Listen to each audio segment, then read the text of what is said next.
If you have a quorum, start. You can start. Okay. All right. It is 6:35 and we'll call the Planning Commission meeting of August 16, 2017 into session. We do a roll call to get started. Azar. Brazen. Casio. Here. Garrick. Here. Farr. Here? Kelly. Here. Martin. Here. Williamson. Here. Baker. We have two that we had prior notice that we're going to be absent. If we could have a motion to excuse their absence at tonight's Planning Commission meeting. So moved. Second. Okay, we have a motion and a second. All those in favor say aye. Aye. Okay. Moving on to 2, approval of the agenda. We've been presented with the agenda for tonight. Is there any questions, comments, or concerns about the agenda or anything that needs to be changed? I move that we approve the agenda as presented. Second. Okay. We have a motion and a second. All those in favor say aye. Aye. Moving on to item number 3, approval of the minutes from July 19th, 2017. We were previously provided the minutes in email, and I think we got a hard copy here too. Is there any changes that need to be made to the minutes from July 19th?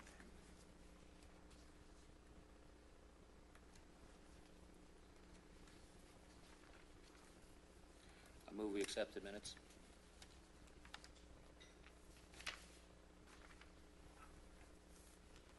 Second. We have a motion and a second. All those in favor of approval of the minutes as presented in the packet, say aye. Aye. We'll move on to item number 4 on the agenda. This is a time for call to audience. This is a time to bring up and speak on any issues that aren't going to be discussed during the public hearing, new business, or discussion items. So if there's anybody who would like to come up to the mic and make comment as to anything in front of the Planning Commission, this is your time to do so.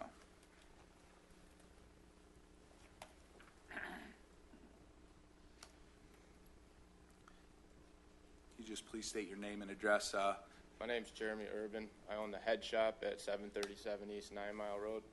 This isn't stipulating with anything today. It's about a gas station at 8 in Hilton that is a full-fledged head shop. They share a parking lot with a church and have a church behind them. They have no novelty license, and I'd just like to know why this man still has a business license. The code enforcement man, Adam, told me that he has this place tied up in court or something. So why is he still selling this stuff? I hear it from my customers every day. The gas station's cheaper. Okay. We'll note that and take it up. Thank you.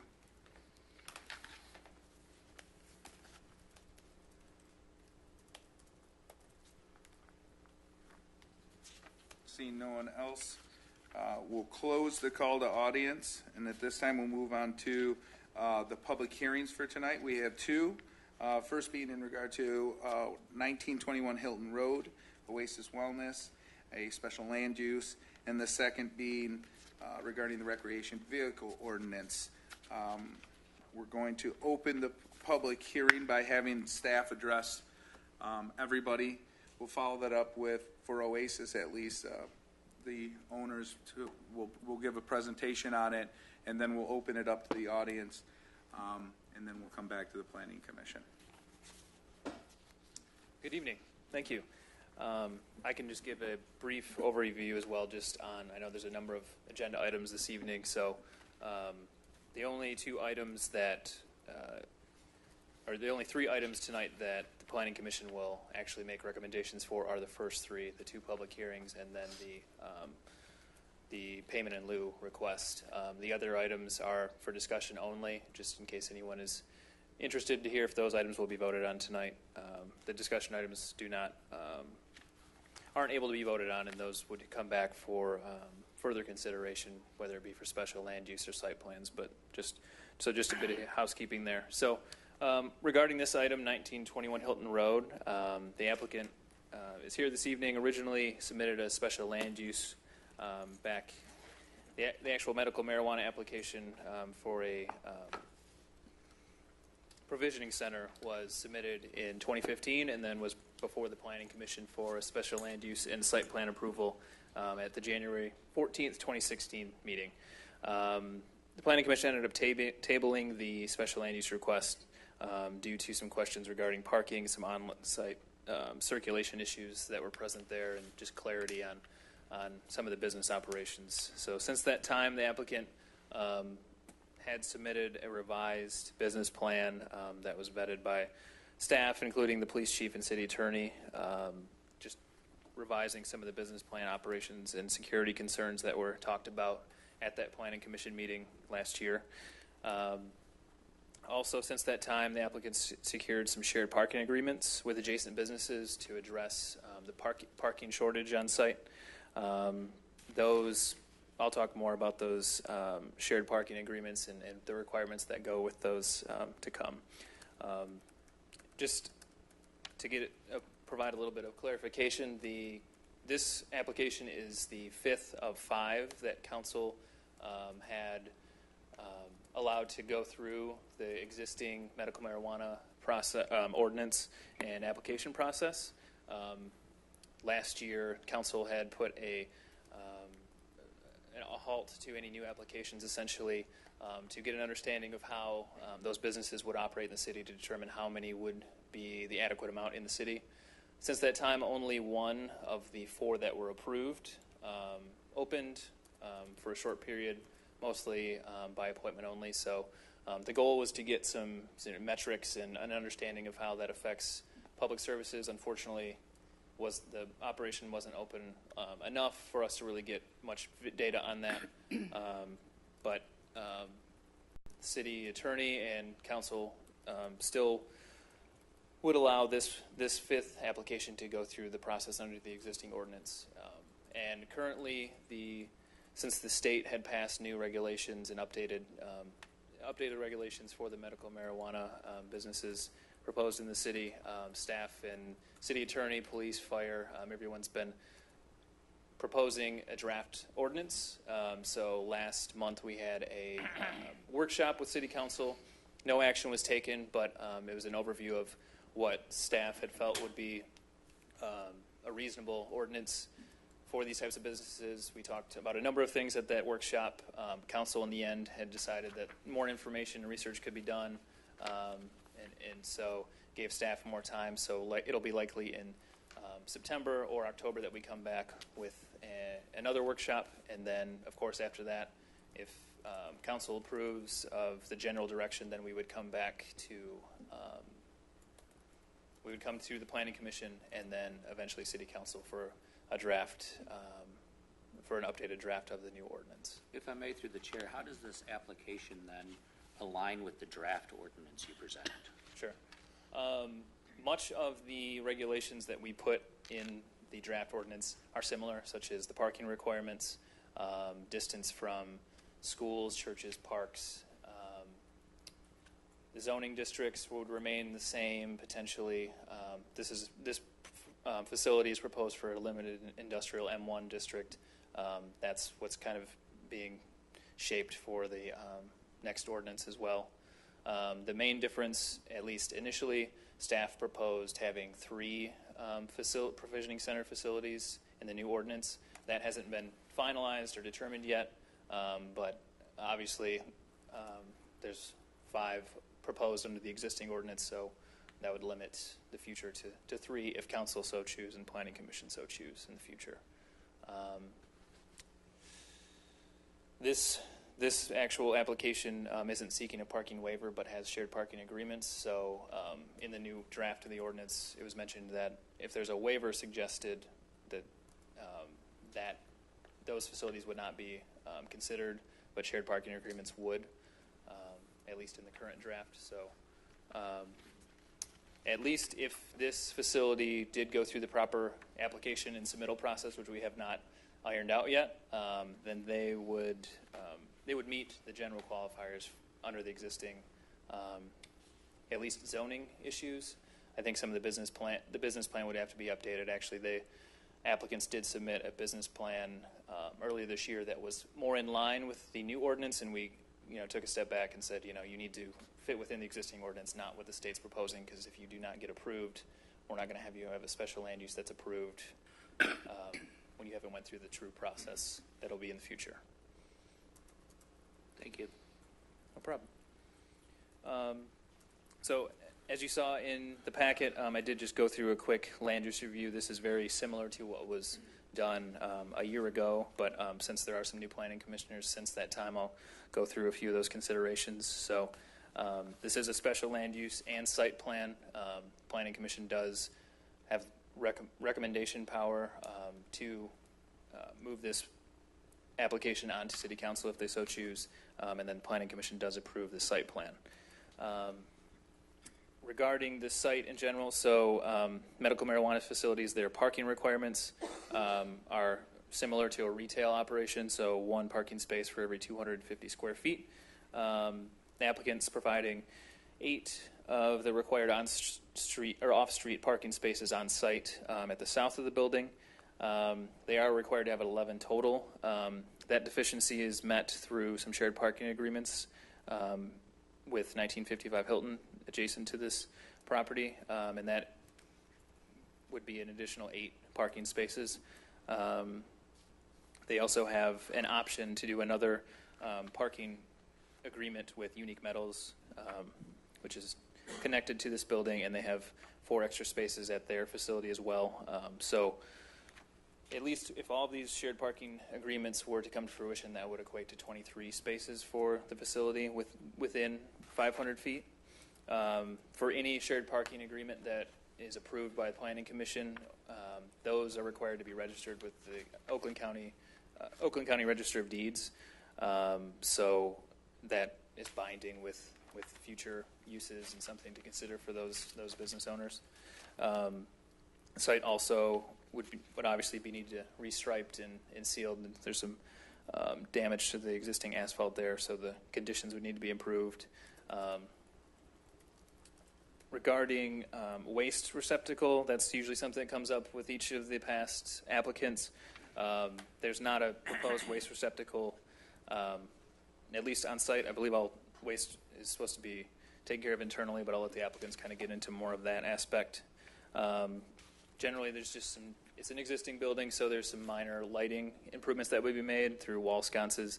All that lighting is shielded and directed downward, so that meets the requirement there. As I said, the business plan has been reviewed by the city attorney and police chief.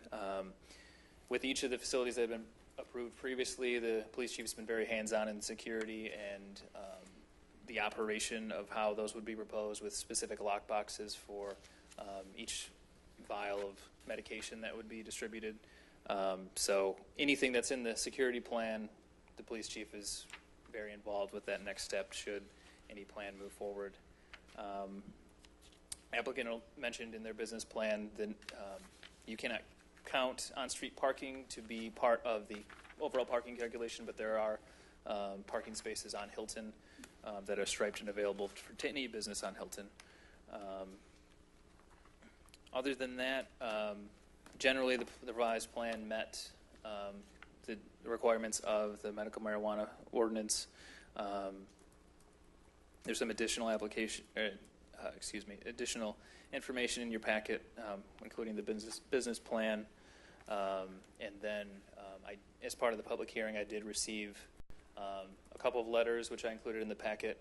I received an email today that I printed out that's on your at the dais that has information related to, or questions related to the special land use and how this facility would fit in if a new ordinance is passed. And then I did receive 5 phone calls. I believe some of those residents and business owners are here tonight, and those were all 5 were against the opening of the project. Through the chair, may I clarify a previous comment you made? So the parking agreements, are those executed or not? They are. With There's the a neighbors. draft of them in the business plan, so they would be executed upon. Executed, okay. So it would just, the next step would be give copies to us to put on file, and then they would send those to Register of Deeds as well. All right, thank you. Thank you. This time we'll have Oasis come up, and if you could tell us a little bit about yourself. I know you're here before. We talked at great length, I think, and at that time there was some motions that were made, but we ended up tabling the issue. So welcome back. Thank you. Paul Weisberger on behalf of Oasis Wellness Center. I wear a number of hats. One of them is General Counsel to Wild Bill's Tobacco, and the other is Vice President of Oasis Wellness Center. I only mention that so that you guys know that the applicant before you has deep roots in the state of Michigan as a good corporate citizen. We are a corporate citizen of Ferndale, currently in the downtown district with our Wild Bill's location. And with that said, we have, as I would like to say, too much to lose to act like some of the characters that might be in the business. I'd also request that the audience, who have already heard throw some cuss words out, be asked to keep it down so that I can speak without having to listen to that behind me. Since we last met, we were asked to really kind of dive into the parking arrangement, also to work with some of the flow within our space. There's some suggestions, I believe, on where to put our safe and what kind of security to have on the windows. And so we've spent some time working with staff, we had, as well as with the city police chief, and tightening up our business plan. So we've put quite a bit of time and energy into the plan. Obviously, everybody has it. To answer your question, those parking agreements are found, I believe, on page 16 or 17 in the package. They are executed. They come in two parts. One is for 3 spaces initially, and then we went and got 5 more just to be safe. So to start with the parking, we would have the Oasis Center employees park in those spaces. It wouldn't be natural, I think, from a flow to ask our customers to park in those 8, but anybody that would be working for Oasis Wellness Center would park in those 8 spaces. We also have 8 spaces which are depicted on the site plan. Jeremy, how do we move that down?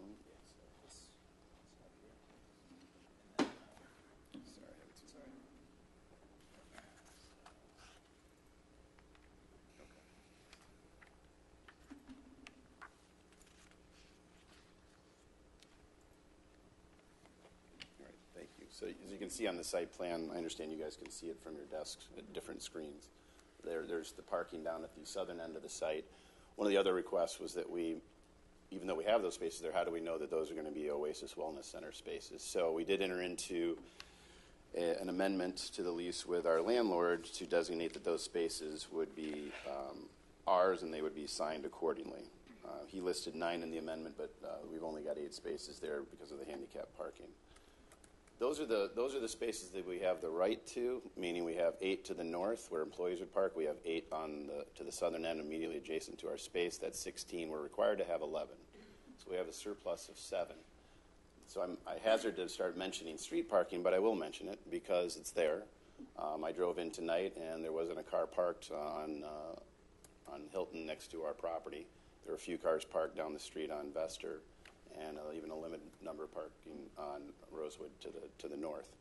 So although that's a request that the Planning Commission has, it is druthers, they can grant a parking waiver. If you can show you have on-street parking, we're not making that request because we don't need it under the ordinance. We just want to point out that it's there because parking was a issue that was brought up. But we have gone out and secured the parking to the north, and we will meet the requirements of giving it to staff and having it recorded with the county. As it relates to the interior of the space, we were asked to move the safe and storage area, which is a key-bolted safe for each patient, and it's bolted to the ground. It's key-coded, and we move that over to the left side of the space, which would be the west side of the space, in what is marked. If you go to page 26 of your package, you'll see a floor plan. And it's what's labeled sale and supply room. We also added, and it's depicted in the elevation of the site plan, some interior bars to the window. We use those same type of bars at our Wild Bill stores. We're used to dealing with product that is adult use and taxed and sensitive. So we have those same bars on the interior of our Wild Bill stores. What I'd like to say is that we have also on in our package, we were asked to update who were our caregivers. That's a tentative list. The project would take probably 3 to 4 months to build out. In life, nothing is certain. So those are the caregivers as of today's date that would be our caregivers. And they would also be looking to build out their patient base. Gus Shamoon has some patients, but the other two gentlemen would be building out their patient base. It's our intention to build this site out, get the caregivers up and running there, get them to meet some of the patients within the city of Ferndale and the surrounding area, and fill up their card, their caregiver card. The product would be grown off-site. We're not proposing to grow any of the medical marijuana on-site. And other than that, I think we've covered the main issues of what was requested, which was, again, that we get some sort of lease amendment or confirmation we can have the signage dedicated to us, that we address our parking deficiency through something other than a waiver, preferably, which we've done to the north. We've provided on page 22, you can see some of the off-street parking that's listed. That shows, the red lines show the actual parking spaces. I think last time we were in here, we had a little bit of that off because we didn't take into account curb cuts and distances for clear zone. So we tightened that number up again. Again, that's street parking there to be used. It's not to the exclusion of us. It's to the non-exclusive use of the people in the area. I think we also indicate in our business plan that the area is generally industrial M1. We're in the M1 district as the ordinance calls for, and the proposed future ordinance calls for. And we have an MX2 or mixed-use buffer to our east between us and the neighborhoods. This is my understanding. This has always been the nature of this property. It's been zoned accordingly. I'm assuming that the residents in the area bought their houses with this kind of use mix that goes on in that part of the city. And we're just asking to be able to use it as your ordinance allows. I don't believe we have any ordinance deficiencies other than that we are before you seeking a special land use. So with that in mind, I'd be happy to answer any questions that might have popped up either in the business plan or in my presentation. Through the chair, can you walk me through the workflow a little bit of the difference between what happens in the consultation area and your private sales room? The model is set up more of like a traditional dispensary, but the workflow would be somebody approaches the door. There's a bonded and insured security guard. He checks your government ID, I call it the medical marijuana card, or your Michigan Medical Marijuana Program registry card. Once that's confirmed, he puts you into the reception area, which is and can be open to the public, meaning somebody wants to come there, get some information, find out where they can go to sign up with a physician, ask about, in our business plan we say the Michigan Medical Marijuana Act, what a caregiver is, what a patient is. We do allow that, but they would be designated as somebody that's not allowed to enter into the consultation area. You then, once you're in the reception area, you can go back into the consultation area where, depending if there's another patient in there because you have HIPAA requirements and you don't want to be talking out loud about somebody's condition and what kind of medicine that they should be using. You can also, what's different there is you can also have people that have come in that are card-carrying members, have their registry card, but they can go back in the consultation area and they can meet with a potential caregiver. That's where you can talk, if their 5-patient allotment isn't filled up, they can meet with them, decide if they're the right person for them, what kind of medicine they could grow for them, and that would happen in the consultation area. In the private area, that's where you would actually have the exchange of the medicine occur. So the difference is between talking and handing out. It seems like a lot of rooms to accomplish a handoff, but that's the flow. Okay, thanks. All right, thank you. At this time, we're going to open up to the public hearing. So everybody can have a couple minutes. We're going to be a little bit generous with it, but we will shut you down. We would like the comments to stay. Let's be nice and discuss this professionally if we can. So the mic is now open. How are you guys doing tonight? Thanks for the opportunity to speak publicly about this. I'm John Fisher. I'm your neighbor at 803 Bester. We haven't met because you haven't taken the time to come over and say anything to us. Yeah, this has been going on for quite some time. We'll be directly affected by you being next door. If you could address the commission, please. Sorry. I wanted to introduce myself to him since I've seen so much of him. We're very concerned about this place opening up next door, not just because of parking reasons. I mean, there's a lot of reasons. I mean, any place that has to have a bonded and insured security guard at your business for medical marijuana is a little bit frightening. What does it do to our property value? We paid millions of dollars for our business. We put millions of dollars into our business. We've been on that road in some capacity on 9 Mile for almost 20 years doing business, contributing to the community without having to sell tobacco or weed to make a living. If that's what you want to do, that's fine, but they have to understand that people are going to be upset about that, and rightfully so. I've spoke with Sheriff Bouchard about this from Oakland County. I'd like to know how the county feels, not just the Ferndale police, about medical marijuana in Ferndale and in Oakland County. I also have a couple issues with the ordinances. Are we talking about spirit of the law or letter of the law when it comes to churches, schools, parks, childcare? Because within 500 feet, I could easily find 3 businesses that potentially could go in there. One being the Agora Art Center, the She Hive, and then the Community Living Center right across the street, which is probably a little over 500 feet. I don't understand how we got to this point when those businesses are right there and we've never even approached that. The Agora Art Center is a place for children to go there to learn aerial acrobatics. It also serves as like private lessons, daycare. Like, why is it they're, I think, 230 feet from their parking spot? Under the ordinance, why would we even talking about this? Why, you know? No one's addressed it, no one's brought it up. It kind of concerns me too is the parking, it's a little odd.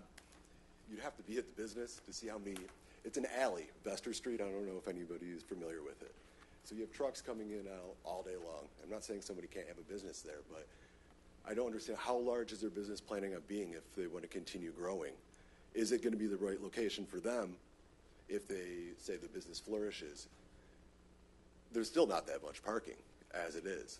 It's hard enough for us, and we're a very small business as far as car-wise goes, and we have ample parking, especially with all the construction and what's been going on lately. It's been super tough. But mostly, what are we going to do about, does anybody have any information what this does to property value? Can anybody? We're going to note all your questions and we'll address them. Okay, yeah, I'm unfamiliar with how the process goes also. We ask these questions, and sometimes, I know last time it was frustrating because a lot of good stuff was brought up from their side also afterwards where we wanted to comment, and because this is a new thing for everyone here, I believe, you know, mostly. So it's unfamiliar territories. So new things get brought up. Are we allowed later on to come back and say, hey, man, that answered my question, but it also brought another question. You know what I'm getting at? Understand. And if I didn't explain the process well enough, I apologize. But we open for public comment after introductions by staff and by the presenters. And during that time, questions are asked, and we write them down, and then we try to address all of them. Mm-hmm. If there are questions at the discretion, there is times where we generally we don't open public hearing back up, but if it's deserving, then we can make that accommodation, but we try not to. Also, procedurally, where are we at as far as tonight? What happens if it's this tabled, approved? Where do we go from there? Because I'm taking this serious, and I've already retained counsel. I've also already contacted the Fraternal Order of Police and also Sheriff Bouchard, who is from what I've heard, is very anti this. Okay. So I'd like to know is there going to be a resolution tonight? When do I need to bring my team in? Because I'm going to fight this tooth and nail. Even if it gets approved, I'm going to fight this tooth and nail. Right. I just don't understand what this is bringing to the community. I drove down 8 Mile today from Ann Arbor coming into Understand. work. So what we're going to do, and I understand, and it's just a year long in time, we'll explain the procedural methods. We have a special land use and a site plan that we'll approve tonight on the site plan and recommend on the special land use. Is that right, Dan? To clarify, recommend to city council would be the next step. Right. So then it goes up to city council, and the approval happens there. Yeah, this wouldn't be the last stop legislatively. Got it. like I said, it's uncharted territory for us. We haven't had to think about this stuff, so thank you. That's helpful to us. And reach out to staff. Justin's always available for everybody. We got notification of this through a text message from other businesses. We didn't have anything come in our mailbox. Okay. It would have been helpful to have their packet, too, to look at and, like, what's going on. It's like, all right, you want to put a Understood. weed The notice dispenser is next part to of the the- packet, Yeah. and I just that you're long on time, so if we can Got let it. other people who want to talk Please. step Thank you. up. If you have another question, then please. I think you get the gist of it. Really, the property value, what is this going to do security-wise? There's already been enough issues on that street as it is. And do we really need this? Honestly. Understood. Thanks, guys. I appreciate it. Thank you. Yep, you can approach. Just say your name and your address for the record, if you could, please. My name is Nabil Abu. My address is 6286 Golden Lane, West Bloomfield, Michigan. I'm the owner of Friendly Plaza. I was approached from the owner of the building, 1921, to lease parking from behind my building. But that building is reserved for medical clinic, Friendly Care. So what happened if these people, they come and park over there and block all my parking while I'm not there? Number one. Number two, they said they did lease some other property in 1950. Do you think in winter time, these patients, they're going to be walking a couple of 100 feet all the way, parking 2 blocks down the street and come to them? This is illegal. You cannot. I mean, if I want to open a business and my parking is 2 blocks there, that's a joke. Number 3, they have to have a fence outside. Number 3, they don't have the garbage disposal location reserved for them, right? So what's the benefit, as I'm said, of having this business around us? I want to know what's the benefit. Okay. Thank you. Thank you. May we ask a clarification question? I'm sorry. Did you indicate that you were asked to sign to lease your spaces, and did you? I was offered, But did you I execute? was offered a lot of money Okay, for but- 3-car parking, and I denied. Please let me finish. Did you? So did you say yes to that, thinking it I was a said medical no. clinic? Okay, thank you. And as far as, just to address one issue, the parking, when people park in undesignated areas on property, that's an enforcement issue that police have to deal with, so. Do I have to be a policeman over there? Stand 24 hours? Hello, my name's Jeremy Urban. Again, I own the head shop. I've had the opportunity to meet Mr. Weisenberg. He came into my shop. I felt kind of intimidated by him when he told me that he was not going to lose 70 grand for me. I'm a resident of Ferndale. I also own the head shop. My family has owned the Apple Fritter Donut Shop for 30 years. The original founders for decades. I attended the last council meeting about the cannabis dispensary near me, and I feel it's a direct conflict of interest to my business. The council correctly deemed the information provided by the representative of the proposal at the last meeting inconclusive, and I agree with that. However, the thing the city council mentioned that was not even touched on was something that would have a direct impact on my business, and that's paraphrasing the city manager.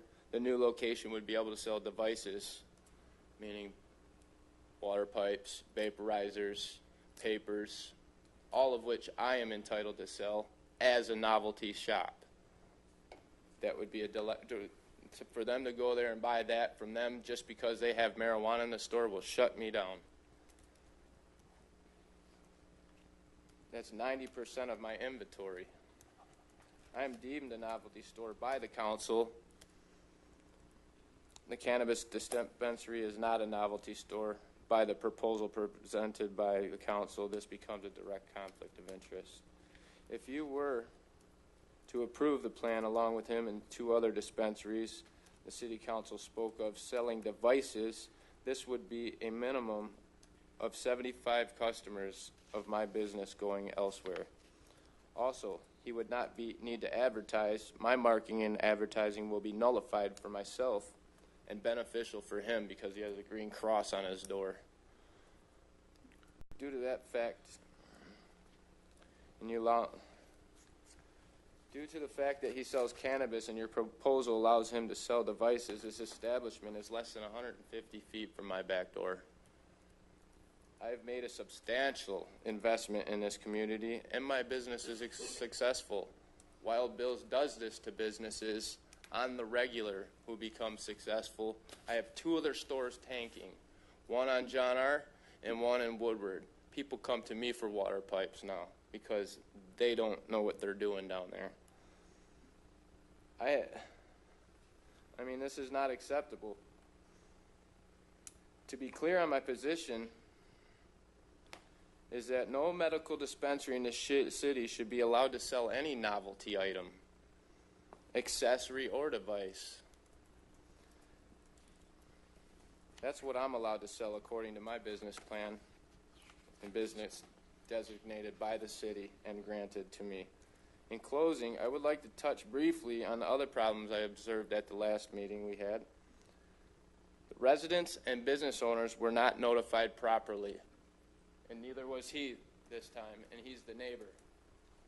I sent him a text message. The parking is inadequate. 1955 is 2 blocks down. They have 5 parking places in their parking lot there. The street is not a parking place. You have a bike lane there. Due to the lack of parking, the applicant diminished his allotment of 5 caregivers to 3 on the last meeting as well to try to suffice for parking. Even with 3 caregivers, the parking is still inefficient. At the last meeting, this person had no caregivers, no patients, no employee plan, no security plan, no logical plan this venture would even be profitable under the limits of patients and caregivers for this establishment. He used the minimum amount of business to address the parking restrictions, and now he's off renting spaces 2 blocks down. It's unacceptable. The only way his plan could succeed economically would be the patients consume more cannabis than is possible, or distribute it, which is a criminal act. Also, there was no mention by him or the city council, for that matter, of what other products relating to cannabis and laws, not devices, such as edibles and other THC products of the like. I also encourage you to re-examine that misinformation that we had on the last meeting, incomplete business model and economic justification for the presented proposal, and realize that this business would need either more cannabis customers, which would violate the restrictions, parking as one, or he would need to sell devices, which would be a disservice to me. I fully plan on becoming a recreational distributor once the law and the city allows me to. Part of my business model is to expand into this new industry as it changes. I have a real business in your city that is functional, not some deception as was presenting at this meeting. I also believe, along with my landlord, the building I lease from is in the zone to become a dispensary to distribute to the masses should the law change allowing me to do so. 2018, I have a petition in my shop. Okay, thank you. As my landlord... Last point, because we're running long on time. Okay. I just want to make sure there's time for everybody. To my knowledge, any type of dispensary that opens in Oakland County is not allowed to operate due to the position of the county that these establishments are illegal. I believe that the City Council should stop entertaining this venture until the law changes in this county, or deem these medical dispensaries novelty shops. What you are proposing is nothing more than what exists in Detroit, which they own 5, I believe, illegal ones, with cannabis and devices, in which case you should be giving me the respected distance between novelty stores. Thank you. Thank you.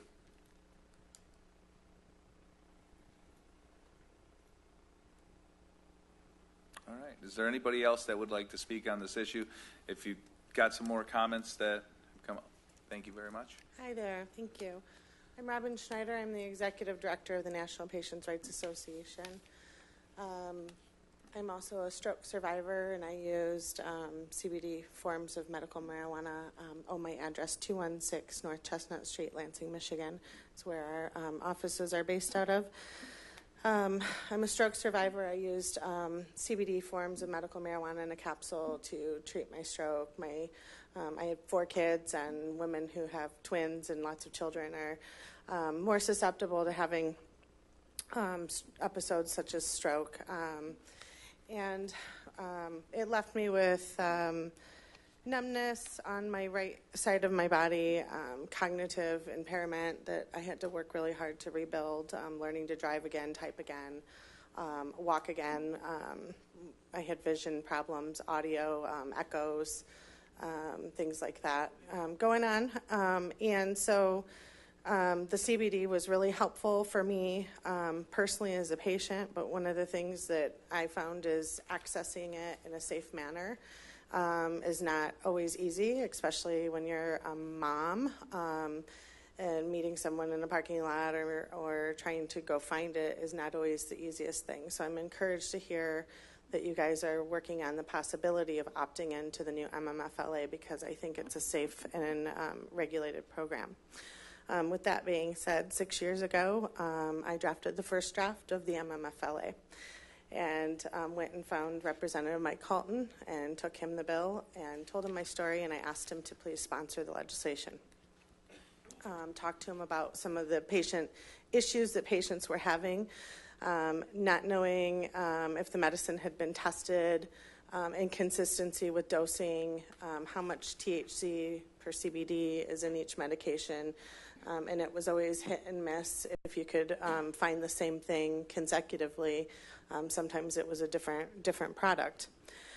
And so we spent 6 years. I spent 6 years in work groups with everything from the House to the Senate to the governor's office, working on getting this legislation passed. It died in lame duck twice. We introduced it 3 times, and finally ended up with something that, for the most part, everybody felt was a safe and regulated program. When you, one of the things that I've been concerned about with the transition period is how are patients going to access their medicine in the interim. As of December 15th, it's going to be risky for business owners to be operating like they are in Detroit and Lansing and Ann Arbor because they're going to have applications pending. And so the only way to transition that is with a caregiver to 5 patient model in the interim. And so I respect the fact that they're trying to, that OASIS has come up with a plan to get open, get their caregivers, get familiar with the patients in the community and provide a transition period while we're waiting for the licenses to be issued. I think that's a good plan. But I do encourage you to the city to go ahead and opt in. One of the other things I want to mention is that it's going to not be easy to get one of these state licenses. It's going to be a very rigorous vetting process on the state. It's going to take a lot of resources and a lot of wherewithal for companies that are looking to do this. Legally, there is going to be on-site security, and just like a bank should have on-site security, the Rite Aid down the street from my house has on-site security. It makes sense that these facilities would have on-site security. It creates a safer scenario for patients when you have a security guard escorting you to and from your car, making sure that you get in and out of the building safely. Secondly, the seed to sale tracking. It is going to take a look, computer systems, POS systems. The medicine is going to be packaged in child-proof packages regulated by the state. The database is going to be real-time, so law enforcement is going to have access to who made the purchases, when they made them, how often they're making them, and that's going to help curb redistribution out into our community, and that's how we keep it away from our youth. I personally believe that the new program is a great one. I've gotten to know the folks at Oasis. Initially, we didn't agree on a whole lot politically, but I would say that I do understand that they have the means and the wherewithal to actually obtain a license and carry out an application, be granted a license, and follow through with these strenuous regulations that the state is about to lay down. And so I would suggest that when you're looking at who is going to do business in this arena, that you keep in mind that they are going to have a lot of resources and a lot of business sense to carry it out because it is a very strictly regulated new program. The other thing I want to mention, the state did decide to put paraphernalia into the state legislation, and they did that intentionally because typically paraphernalia stores are under law allowed to sell for tobacco.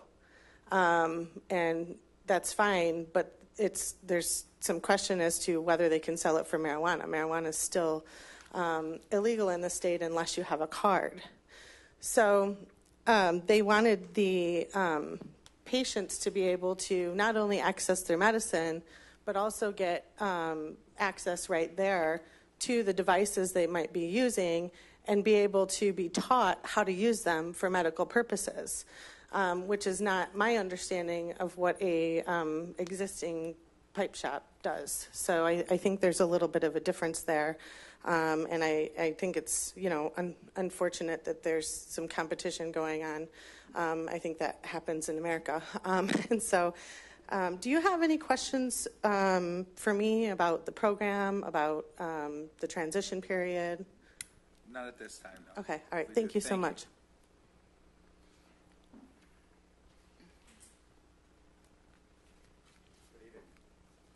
My name's Joe Cardona. I'm a resident of Hazel Park. I'm also Jeremy's stepfather. Sorry about your condition. Address and Pardon me? full name. Your address. Joe Cardona, C-A-R. Your address. 125 West Browning, Hazel Park. Thank you. Okay. Sorry about your condition.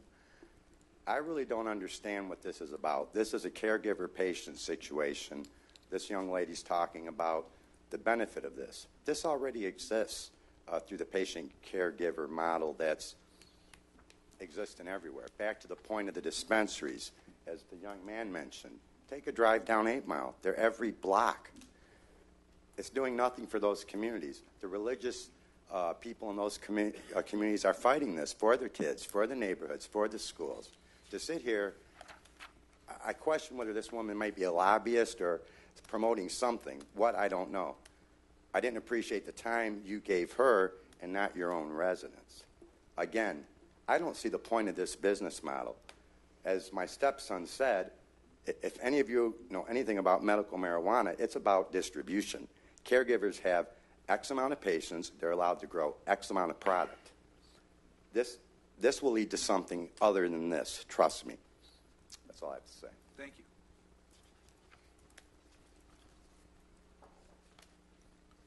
Is there anybody else that would like to speak on the topic? I just want to clarify that I'm a patient advocate. I'm not a lobbyist. Thanks. Well, I want to clarify that this is a decriminalized city, and we can sell pipes for marijuana, ma'am.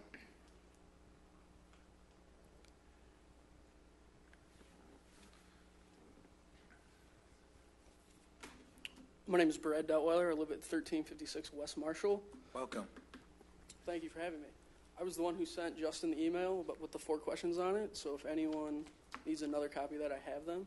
But I look forward to hearing the responses to these. I read the business plan that they put online in your packet, and I was rather concerned. I mean, I read something that says that 15 patients are going to be able to come in there and receive their medicine, but no one else.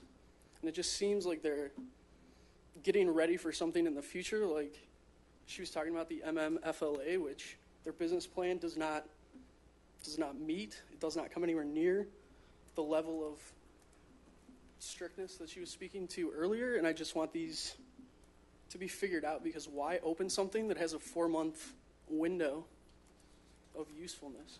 because it's going to go away. You can't, the caregiving model, they're not allowed to have a storefront with MMFLA. So all this time and effort that everyone's putting into it could be much better spent with opening up to people that will actually do something with the new regulations that have business plans already set up with operating procedures and things that need to be addressed so that the city has something that they could be proud of and not kind of hide in the back corner with all the industrial stuff. So I look forward to hearing your answers to the other questions. I'll be out here if anybody needs anything. Thank you. All right, anybody else want to speak on the topic? Justin, we did receive that 4 questions. I don't know, do you want to go through and answer these 4, maybe to start out before I bring it back to the commission here? I can answer a few of these. I did receive it today, but I'm happy to follow up To the with best Brad. of your ability, Yes, of right. course. I'm happy to follow up with Brad too after this meeting. So I guess I'll read the questions, the ones that I know. If a medical marijuana business is granted a special land use to open and operate under the current model, does this mean they will be shutting down once the state accepts and issues retail licenses later at this date? It's my understanding that this business would have to operate under the existing special land use, unless council moves forward and says we want to shut these down with the new ordinance. But they would be limited to, in the business plan, the 3 caregivers and all the other things that go with it, special land use. Will Ferndale support this special land use permit with a new application in December 17? Council and staff haven't figured out the final application process yet, but whether this special land use were to move forward or not, if the applicant meets all the requirements, they could apply when we do figure out what that application process and submittal process is. If approving the special land use for a business under the current caregiver model to visit each day, isn't this promoting illicit activity we see in Detroit? What type of security measures, operating compliance documents ensure this doesn't happen? We do have some standards in the current ordinance related to security, and as I mentioned, this police chief reviewed the security plan.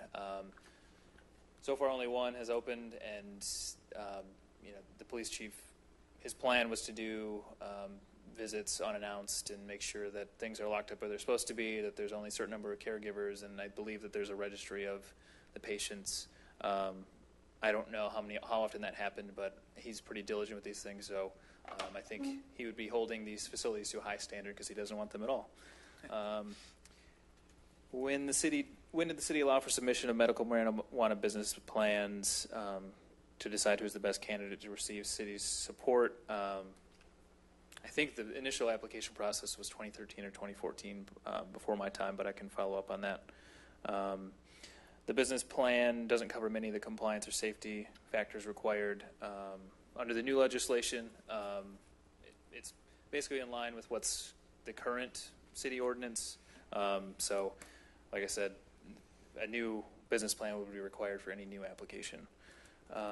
For existing medical marijuana facilities, the city plans to convert into licensed retail stores under the MMFLA. What type of city development efforts do these businesses have planned that earn a special land use hearing occupancy approval? To be determined once we figure out that new process.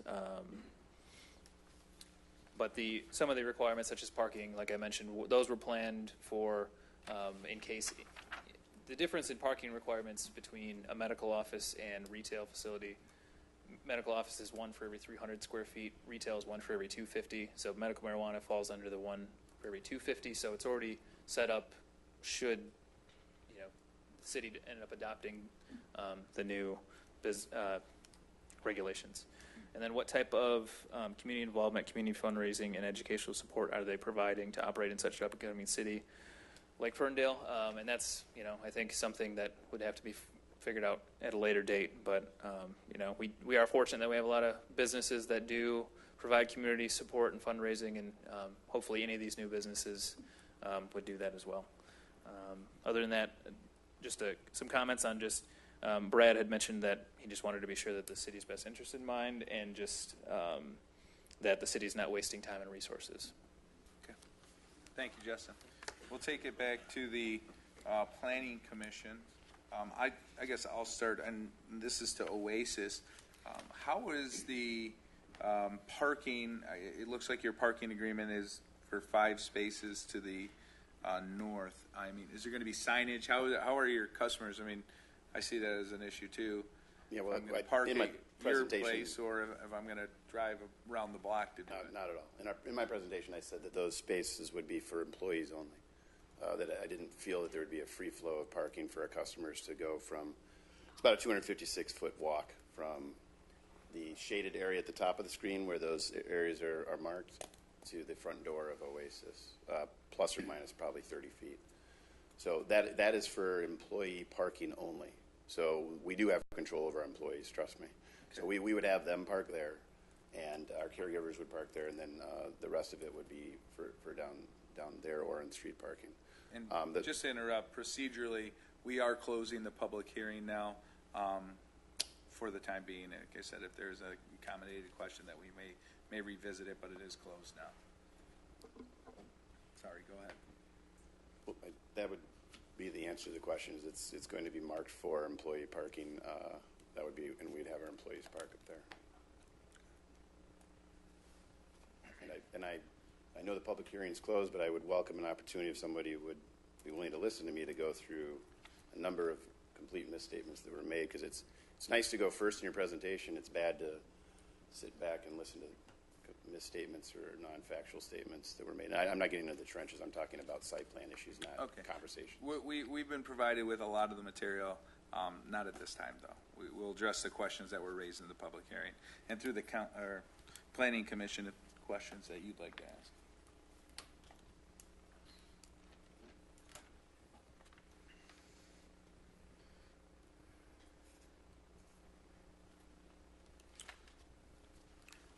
If I could, through the chair, just addressing one of the questions that was in the email from today. The first question, if a medical marijuana business is granted a special land use to open and operate under the current caregiver model and legislation, does this mean they will be shutting down once the state accepts and issues retail licenses later this year? I have a, I think, tangential question to that. After December, would you maintain the business plan of the caregiver model? Is that how you'll operate until you reapply? Yeah, I'm not a snake oil salesman. I'm not a flim-flam artist. We've been working diligently with people like Robin and other people and the activists, as well as other businessmen and women, to come up with the MFLA. We listened to Sheriff Bouchard. He had many concerns. I would not advise anybody to open up a non-compliant caregiver dispensary in the county of Oakland. Sheriff Bouchard will come down on you like a world of hurt.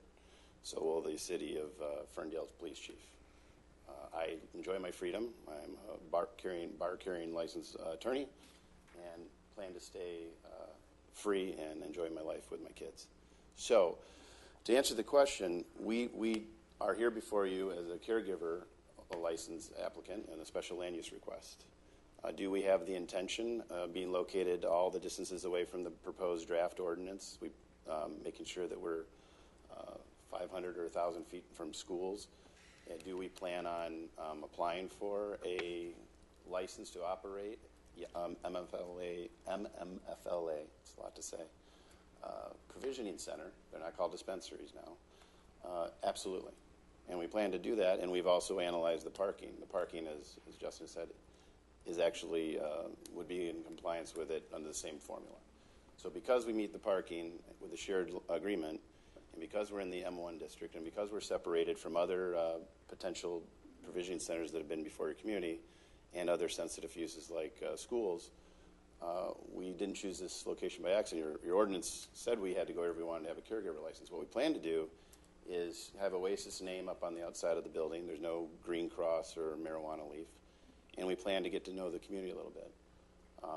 We've also stated at the last meeting, and I went and visited Jeremy, that we were willing to refer our patients to his shop for paraphernalia, despite the fact I don't have to, but we can. We try to go out and break bread with Jeremy, and I won't go into the conversation that was had in the store, but I think...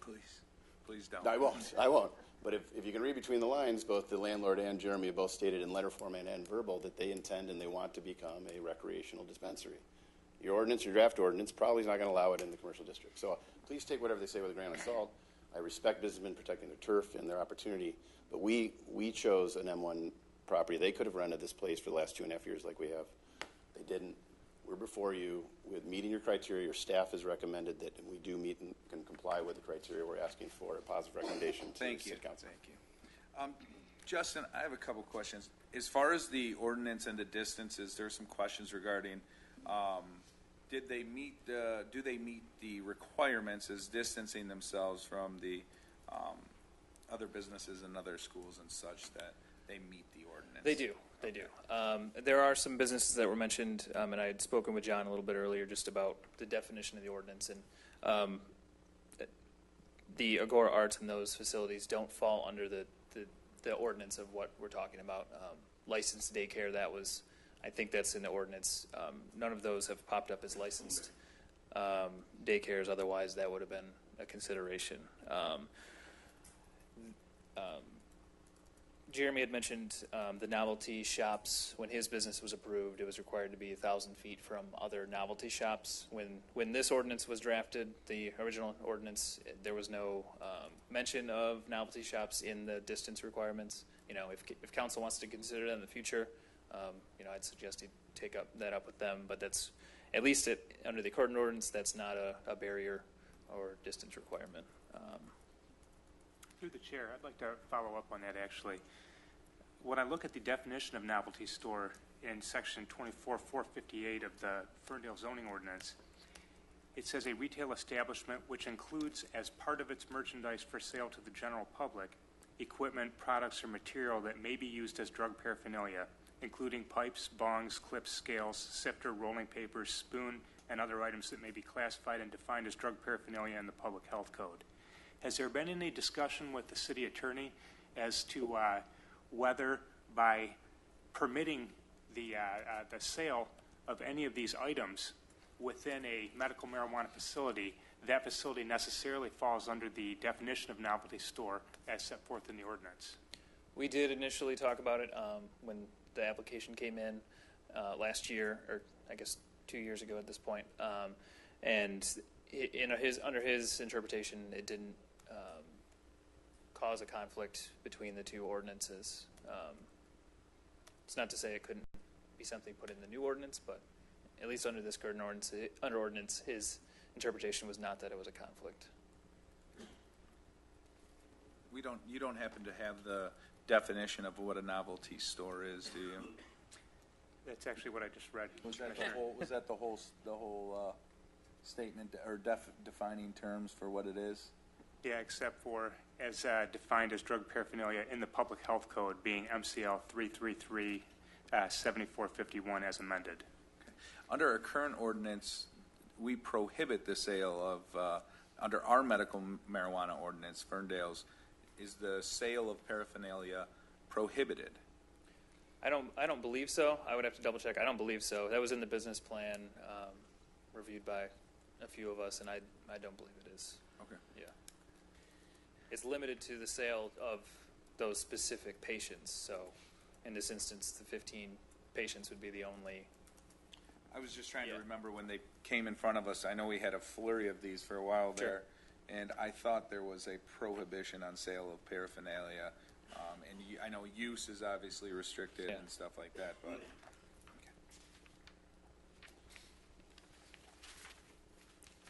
I have a couple questions. Justin, help me understand or articulate, if we're revising the ordinance and in the process of revising the ordinance, why are we entertaining these at all? Primarily, this was because, this was considered allowed to go forward for consideration because it was one of the 5 that council had deemed to be the cutoff point. Okay. And at one point, council had also said of those 5, they had a limited amount of time to open because we were concerned about the amount of speculation that was going on. As I recall, is this applicant outside of that time frame? It seems like 2 years from the original submission would put them outside of that. Sure. definition, I think, in the updated ordinance was, or the action by council was, substantial construction had to happen within 2 years. So they weren't able to complete construction because they haven't been approved. Otherwise, that would have fallen under that. There's 2 right now that are under construction that. But this isn't one of them, correct? Right. So help me bridge the gap then about how they're even eligible anymore? Because it's been since January, since the site plan came here, without any apparent activity since then. And I'm not sure if that time frame was 2 years or 18 months. I think originally it was 2 years, and then it was 18 months. So currently on the books is it's 18 months. I believe so, yes. Okay, so help me understand how this applicant isn't outside of that. In talking with the city attorney, it was just that provision was related to just substantial construction. Correct. For approved facilities. So, So that clock starts ticking after the site plan gets approved? Right.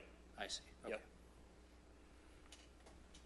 So just a question for the applicant then, what you been doing for 2 years, if you don't mind me asking? I don't mean that in a derogatory manner, but it seems like it's a long time between the initial site plan and where we're at today.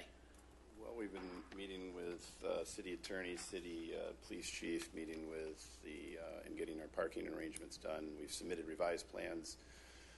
And business plans, and this is no slam on the department. We appreciate working with them, so never bite the hand that might feed you. There's some time it takes for that to get back to us. And then when it gets back to us, we make the changes, and then there's another change. I think Justin can speak to that.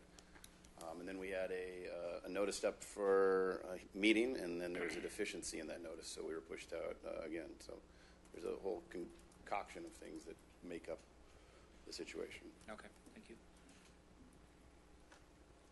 Just to clarify, Justin, on the notice issue, the notice provisions were meant for the public hearing on this. I think they're included in the packet. Yes. And they're online as well. And I know some of the speakers had issue with notice, but it was proper as far as. Yeah, absolutely. And the applicant was right. This was scheduled for last month's agenda. We get all of our addresses from Oakland County's GIS website. In exporting those, we noticed there was a deficiency, and not everyone was noticed as they were supposed to. So during this month's process, we actually noticed instead of the normal 300 feet, we did 500 feet to capture even a bigger ring of everyone within that radius. And in the residents and our businesses that had called me, at least during for this month, the addresses their addresses are listed of who I mailed to. I haven't received any of those addresses as a return to sender or anything like that, but it usually takes a week or so for that to happen. And this was noticed 15 days in advance outside here, City Hall, in the newspaper, and then through mailing as well.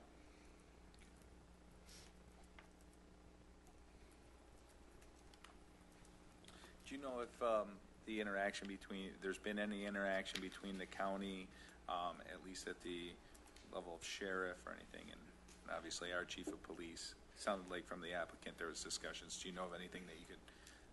I know that the chief and sheriff, I think they do contact each other, but I haven't heard any, during the one approved facility that did open, it's my understanding they weren't, rated by the sheriff or anything like that. So I haven't heard anything otherwise. Part of the initial application process was so we could kind of collect data, was my understanding. Was there any type of reports or data that have been generated throughout the process of this one that actually did open? Not so far. That would have been nice, but there just wasn't enough action to really pursue. I'm not sure how many times the police did their unannounced visits. Couldn't have been more than twice, I would think. But I can find that out for future meetings. Okay. So, and then we're meeting again for a workshop regarding the marijuana law. Correct. Yeah. So anyone who's interested in that, to check the city's website, where there will be notice of the workshop, usually about a week in advance for workshops. But it's open to the public. Anyone who wants can join. But this applicant would be held to any new ordinance that we pass, correct? So this applicant would, if it were recommended here for approval and then approved by City Council, they could operate under the existing ordinance in that special land use approval. But if they wanted to go for the new updated ordinance, they would have to update their business plan, whole new special land use application, if they were even made it through the submittal process. Okay, but remind me of your response when we opened this and I asked, does the business plan or this proposal meet the draft of the new ordinance? You No. indicated. It doesn't meet the new ordinance. So it meets as far as zoning district, parking requirements, a few of those other items, but the business plan would have to be updated because I know that city attorney and the chief of police required that they took out provisions that would allow them to have more caregivers and some of those types of items. I don't anticipate much would change as far as security and things like that. But any of the five at this point, they would all need updated business plans. It's to some extent, but zoning-wise, they're in the correct district. Distance, that's correct. Parking, yeah. Thank you. Yep. And just to clarify on that, they would have to update their business plan when the new ordinance came out. If they wanted to apply to be a new, under the new facility or regulations. Does part of the new ordinance basically remove or get rid of the ordinance there that we or the special land use that we'd be giving them, or could they just continue operating as they wanted? They could continue operating unless there were state regulations that said you had to shut down. The applicant's probably more familiar with the new regulations than myself at this point, but at least under the city's scope, they would have to work within that special land use that was already approved. They couldn't just flip a switch and have 50 new patients. Right. Yep. Is there a reason, then this is for the applicants, is there a reason why you didn't draft your business plan in line with the MMA or the Medical Marijuana Act's upcoming ordinance that's been drafted? Is there a reason why your business plan is different than what's expected there? Well, I think to be honest with you, I don't even know if Justin or Dan Chris know exactly what the application material requirements are going to be. The ordinance itself is only like 3 or 4 pages long. I'm sure it's going to get rounded out with some application forms and requests. So to answer your question, we submitted what is required for this special land use. To the extent we would move forward and go and request an MMFLA special use approval, should the ordinance be adopted. One, it's not even been discussed in front of council. 2, should it allow for our location under the zoning, then we would submit a business plan once we've determined what those requirements are. So I can't tell you what that is. The main difference between our business plan and probably what you would see with an MMFLA business plan is that we wouldn't have just 3 caregivers. You would have somebody called employees because they no longer require you to be a caregiver to work in an MMFLA. You have to be, pass background checks and whatnot. We'd also be dealing with probably a parking analysis because I don't know if they'll classify it under retail or medical, but we would meet either one of those requirements. But I would suspect that it would look very similar to what you've been presented in terms of security, layout, rooms, everything, including the parking analysis, but might be beefed up as it relates to anything that might come out from the state of Michigan. In the draft ordinance that I read, it said that the applicant must demonstrate that it complies with the administrative rules, I believe, I'm paraphrasing, from LARA. That's the body in charge of dealing with those. And since we don't even have those rules yet, I can't even answer that we're in compliance with them. I suspect that we'll be very similar in terms of our security, our cameras, and whatnot. But to the extent I need 2 cameras in a room, we would put 2 cameras in a room. But I don't. It's your intent to move on and get or is it your intent to apply for the new ordinance when it comes out? 100%. Okay. I mean, I said that the first time we were here, and I'm answering your question on the same answer. We're not trying to bamboozle anybody here. We hope we pick the right spot, and we hope to get introduced to the community and get a head start.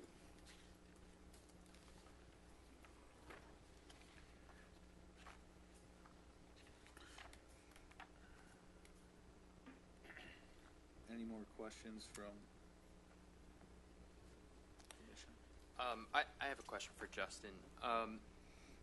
Before us, we have a motion for site plan approval as well as a motion to recommend this to City Council. Do we put ourselves at risk moving forward, approving a site plan approval, and then in turn could council not move this forward and we get half of a dispensary built or something of that nature? I think if council did not approve the special land use, I think the site plan motion would be pretty much null and void. If I may, through the chair, it's the first condition on the motion of the site plan is that the special land use has to be approved by council before they can proceed. Thank you.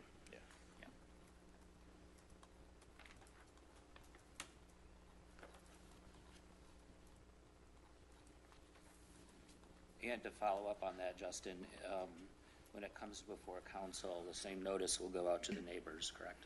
Absolutely. And if anyone wants to add their email to the sign-in sheet, I'm happy to email that as well.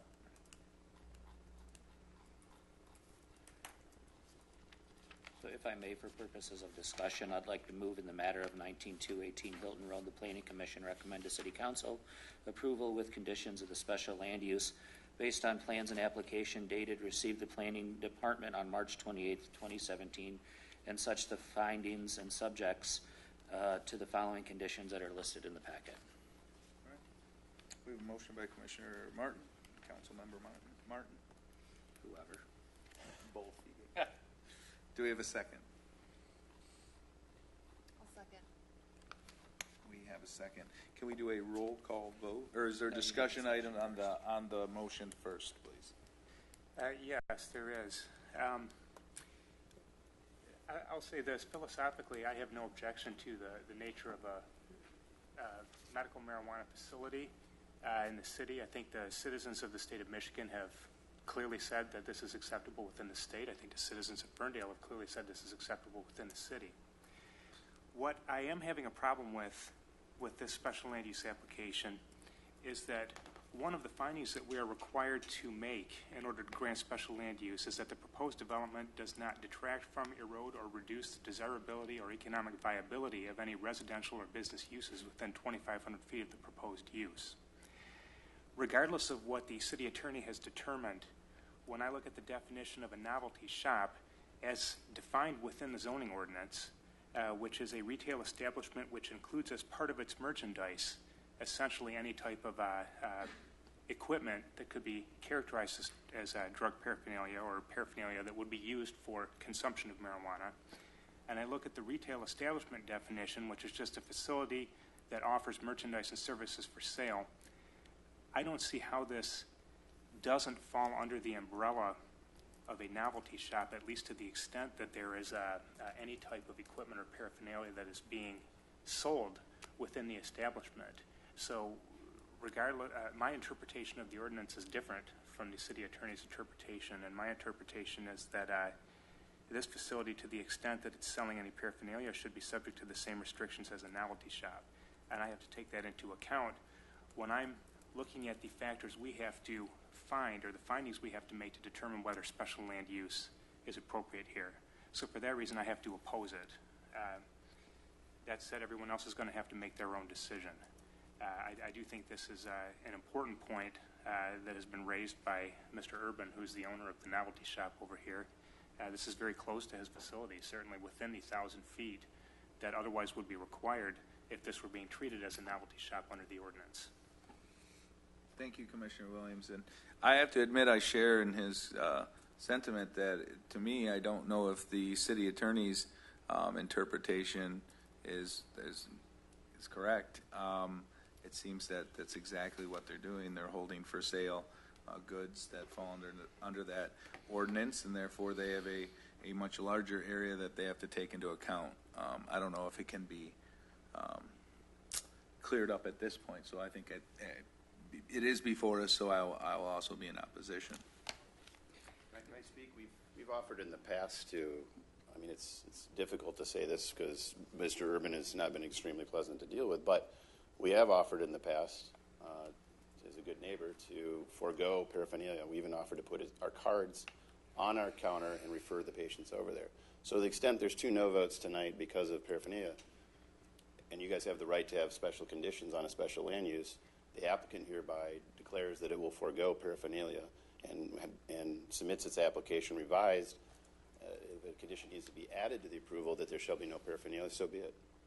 And if we can break bread someday with Mr. Urban, we will still put cards out there, but that's another discussion. So formally, we are retracting the paraphernalia need, if that helps clear it up, irrespective of what Dan Chris' opinion on that is. So we would need an amendment to put that on the condition. No.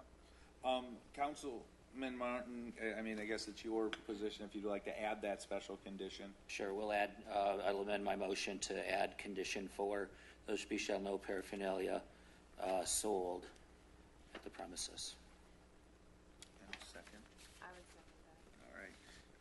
I do have a question to my fellow commissioners, though. Does that meet your concern? I think it does for now. I think that's one of my concerns is how it's read. My other concern is that this is a moving target. We have legislation that's going to come down and bridge the gap. Maybe to the applicant, since that is changing, it's been 18 months or more. It might be a situation where you want to wait and see before going up to the city and let them have their ducks in a row. But obviously, business can't wait for everybody. So as far as it goes in this special land use, I think it satisfies the concerns regarding a paraphernalia shop, for me at least. And Commissioner Williamson, if you'd like to speak on that. I propose a friendly amendment to your motion, Commissioner Martin, that we further define paraphernalia as classified in Public Health Code, being MCL 333.7451 as amended. I'll accept that. Second. All right. So we have a motion and a second with the additional conditions. Can we have a roll call vote on that? Just getting down there. Cassia. No. Garrick. Yes. Farr. Yes. Kelly. Yes. Martin. Yes. Williamson. Yes. Oops, that's it. I'd also like to move then in the Brazen, matter of... I'm sorry. No. Oh, I'm sorry. There we go. Thank you. I'd like to move then in the matter of 19218 Hilton Drive. The Planning Commission approved the site plan based on the plans dated received by the Planning Commission Department on March 28, 2017, with the following findings and subject to the following conditions. Most notably, condition 1 is that City Council approve the special land use.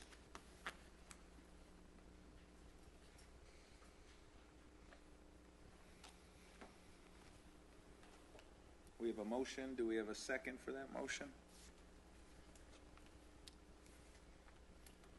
Are we still in the range of for discussion of this site plan motion? Once we get a second, we can discuss it. I'll second. Okay, we have a motion and a second. Any questions, comments, or discussion on the motion at this time? Yes, for clarification, we were talking about total parking spaces required. I was curious as to if there's a different number of handicap spaces required for this type of use. I was kind of curious as to that aspect. Not at least in the city's zoning ordinance. I'm not sure if there's any other healthcare related ADA requirements. That was one of my concerns, to seeing one handicap space right adjacent to the building and the entrance, especially if we're looking at medical marijuana. To answer that question, I'm unaware of that, and also in the MMFLA, the only thing that's touched upon as relates to municipalities, besides the fee they can charge and whether they can zone this, is that you can't have grows in industrial. You have to have them in industrial, agricultural, or unzoned areas. But that's about as far as the state legislator wanted to go into telling you what parking spaces or handicap or zoning requirements or buffers. They don't even require 1,000 feet from schools in the laws there. But the point's well taken, and that could be something we consider for the updated ordinance. I have a friendly amendment. I would just like it to be a condition that the parking spaces that are adjacent to the facility are designated customer use only, and that there's some sort of signage directing employees to the other parking lot and just letting others know that they do have additional parking and where it's at. I'll accept that. That's fine. You okay with it? All right, we have a motion and a second. Any other comments? Just to reiterate, if I could, with the new ordinance moving forward in December, there is no difference in parking requirements for that versus what is current today. Correct. 201 space for every 250 square feet.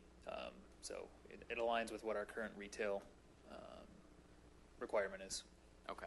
So even though they may go from 15 patients, which I think would be, or something like that today, and in December they may be able to have upwards of who knows how many patients, 40, whatever. Right. There would be no change in parking requirements. Right. It's based on the it's based on building square footage. Right. Of course. Yep. All right.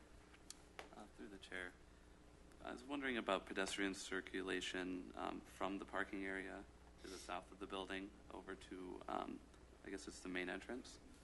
I was curious as to how these situations have been handled before, being newer to the Planning Commission.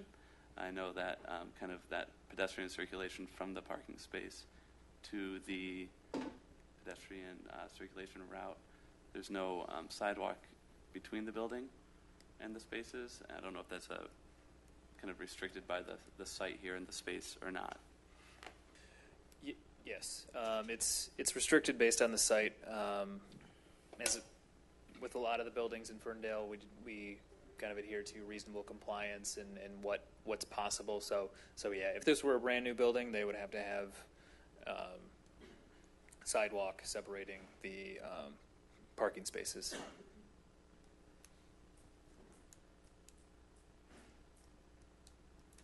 Any other questions or comments from the commission? Seeing none, we'll take a roll call vote. Commissioners Brazen, No. Casio, Yes. Farr, Yes. Kelly, Yes. Williamson, Yes. Martin. Yes. Garrett. Yes. All right, that motion passes. Thank you very much for coming tonight. Thank you for your presentation, and thank the audience for the comments on it as well. All right, at this time, we're going to move on to the second item on the public hearing, the recreational vehicle ordinances text amendment.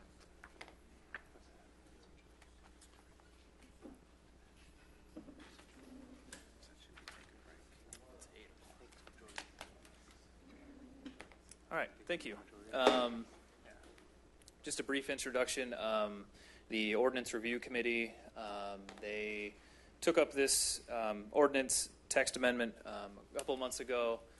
There'd been a number of complaints, I guess I would say, of recreation vehicles that are parked in side yards. As you're familiar with, Ferndale has some very tight lot widths, and so often when a large recreational vehicle is parked next to a building in the side yards setback, essentially, often it is closer than our required 5 feet minimum setback that we require for buildings.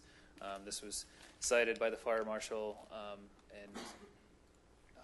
and other staff that this could be a potential fire hazard and danger. So that's kind of why it was brought to staff's attention. We're also just preparing text amendments just based on the most recent master plan and trying to bring things up to date, there's a long list of those. So just going through the staff report briefly, the existing RV ordinance allows motorhomes to be stored in driveways in the side yard, closer than fire standards allow, like I mentioned. This new ordinance amendment would allow recreational vehicles to be stored in the rear yard, but no closer than 3 feet from any rear yard lot line. So this also just brings up the definition, clarifying that the definition of stored means closed and not occupied for accessible uses. This text amendment was noticed through the paper on the city's website, and then also through the outside of City Hall.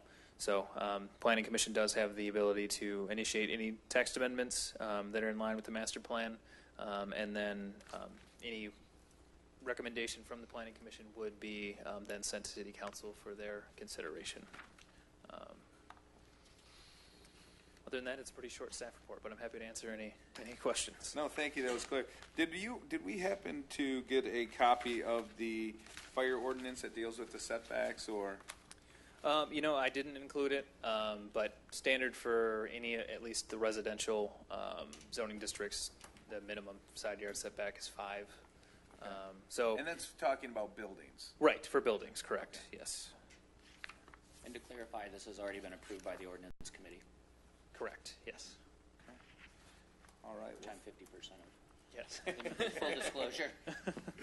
All right. Well, thank you, Justin. At this time, we will open this to public hearing. If there's anybody that's here to talk about the change in the RV ordinance language, please step up. All right. Seeing none, we'll come back to the commission. We'll close the public hearing and come back to the commission with any questions, comments, or concerns for staff. Through the chair, do we have, first, Justin, residents are required to register their motorhomes or RVs with the city? Is that what I gathered from the ordinance? That's my understanding as well, yes. Do we have any idea as to the total number of registered recreational vehicles there are in the city? No, I should have brought that for you. I apologize. There's one down the block from me that's bigger than his house.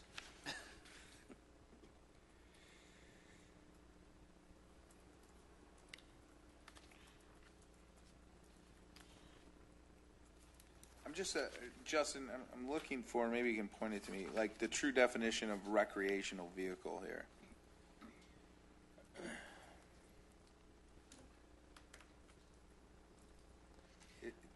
The ordinance, the reason I ask is the ordinance jumps between motorhomes and then it talks about recreational vehicles. So I didn't know if there was a spot that's strictly defined what a recreational vehicle is. My concerns are, you've got a VW Buzz that's been converted into somewhat of a camper, and someone's going to call it a recreational vehicle because they don't like the color of it, or neighbors trying to pick off people who are using their driveways for these to store these, where historically they've been okay to do so. Sure. I can pull that definition up, certainly. The main change, I guess, is that they would still be able to store them. It would just have to be in the rear yard, which, I mean, you're correct. That could present a challenge depending on people's yard layouts. Do we have any understanding of the number? I think that answer was no to the number of people that will be affected by this. But, I mean, if we're talking about a person that's storing this in the yard, we could be causing direct, financial or distress to somebody that's now store a motorhome off-site. Sure, and we talked a little bit about that as well, and just more of that the health and safety risk was higher than potential financial burden, but that was definitely a point that was brought up. So, in talking about the health and safety risk, how was it determined that this was more dangerous than a large car, or if I drive a extremely large van, it sits less than 5 feet from the property line? How is this more dangerous, or was that part of the discussions? I'd probably lean on our ordinance review committee member for No, that it one. wasn't, and this was brought up specifically we had a number of resident complaints from around the city with regards to the RV issue, which is why we examined it. Through the chair, I think something that needs to be considered here is that the definition of recreational vehicle is far, far more extensive than just motorhomes. Recreational vehicle is defined in the zoning ordinance as a vehicle which moves one or more persons over the ground, water, ice, or snow, and which is either self-propelled or connects to a vehicle that is self-propelled, and all associated trailers and equipment. Recreational vehicles include, but are not limited to, 1, boats and boat trailers, boats, personal watercraft, canoes, and rafts, and the normal equipment to transport them. 2, folding tent trailer, a canvas folding structure mounted on wheels and designed for travel and vacation use. 3, motorized home, a portable dwelling designed and constructed as an integral part of a self-propelled vehicle. 4, pickup camper, a structure designed to primarily be mounted on a pickup or truck chassis and with sufficient equipment to render it suitable for use as a temporary dwelling for travel, recreational, and vacation uses. 5, snowmobile and all-terrain vehicles, snowmobile and all-terrain vehicles and the normal equipment to transport them. And 6, travel trailer, a vehicular portable structure built on a chassis and designed to be used as a temporary dwelling for travel, recreational, and vacation uses. So in theory, this ordinance will apply to a one-person kayak. Yeah. I mean, I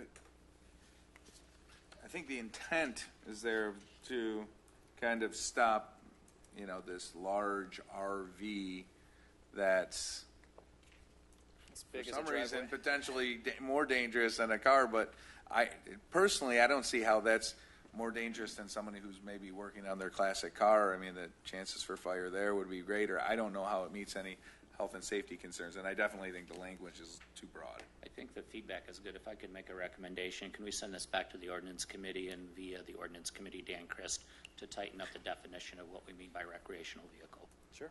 Because that isn't the discussion we had over this, about what it is. But I think it's a great point, and I think we candidly missed it. We should have, and I'm as much fault for that as anybody. Yeah. Just from a staff perspective, would the commission be willing to kind of define just for a little bit, to give us a little more parameters on where you think that line should be drawn, just to kind of facilitate that discussion? I would say if the intent is the large RVs or the campers or those kinds of things, the language of including and not limited to, like a snow machine, seems ludicrous to me to apply this ordinance to.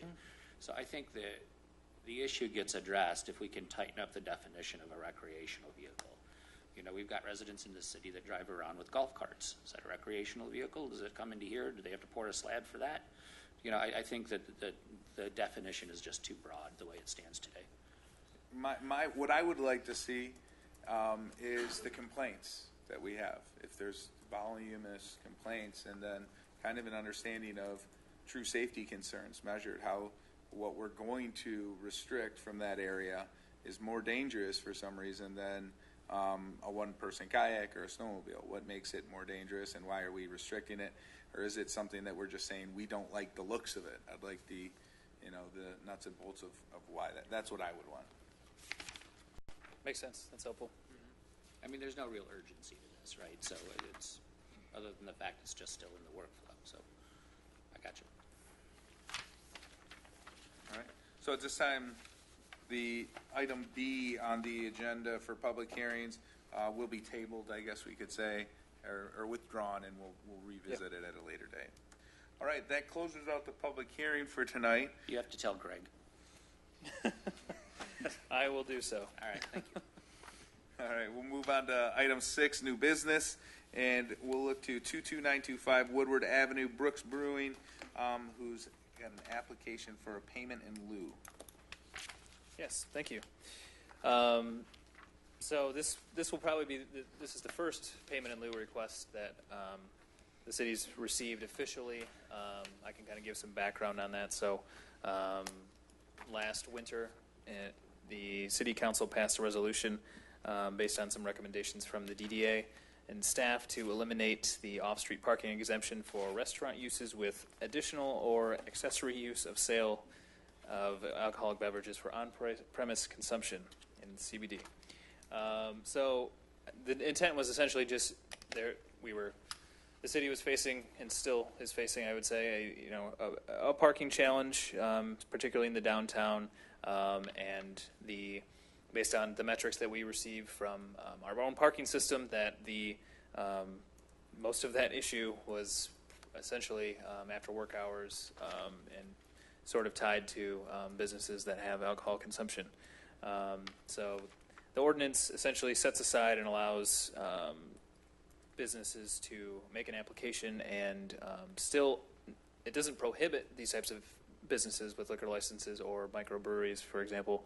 It doesn't prohibit them, but allows them to apply and potentially contribute these funds to acquisition or development of municipal off-street parking. So this payment would go directly into the city's parking fund and could only be used build new parking spaces.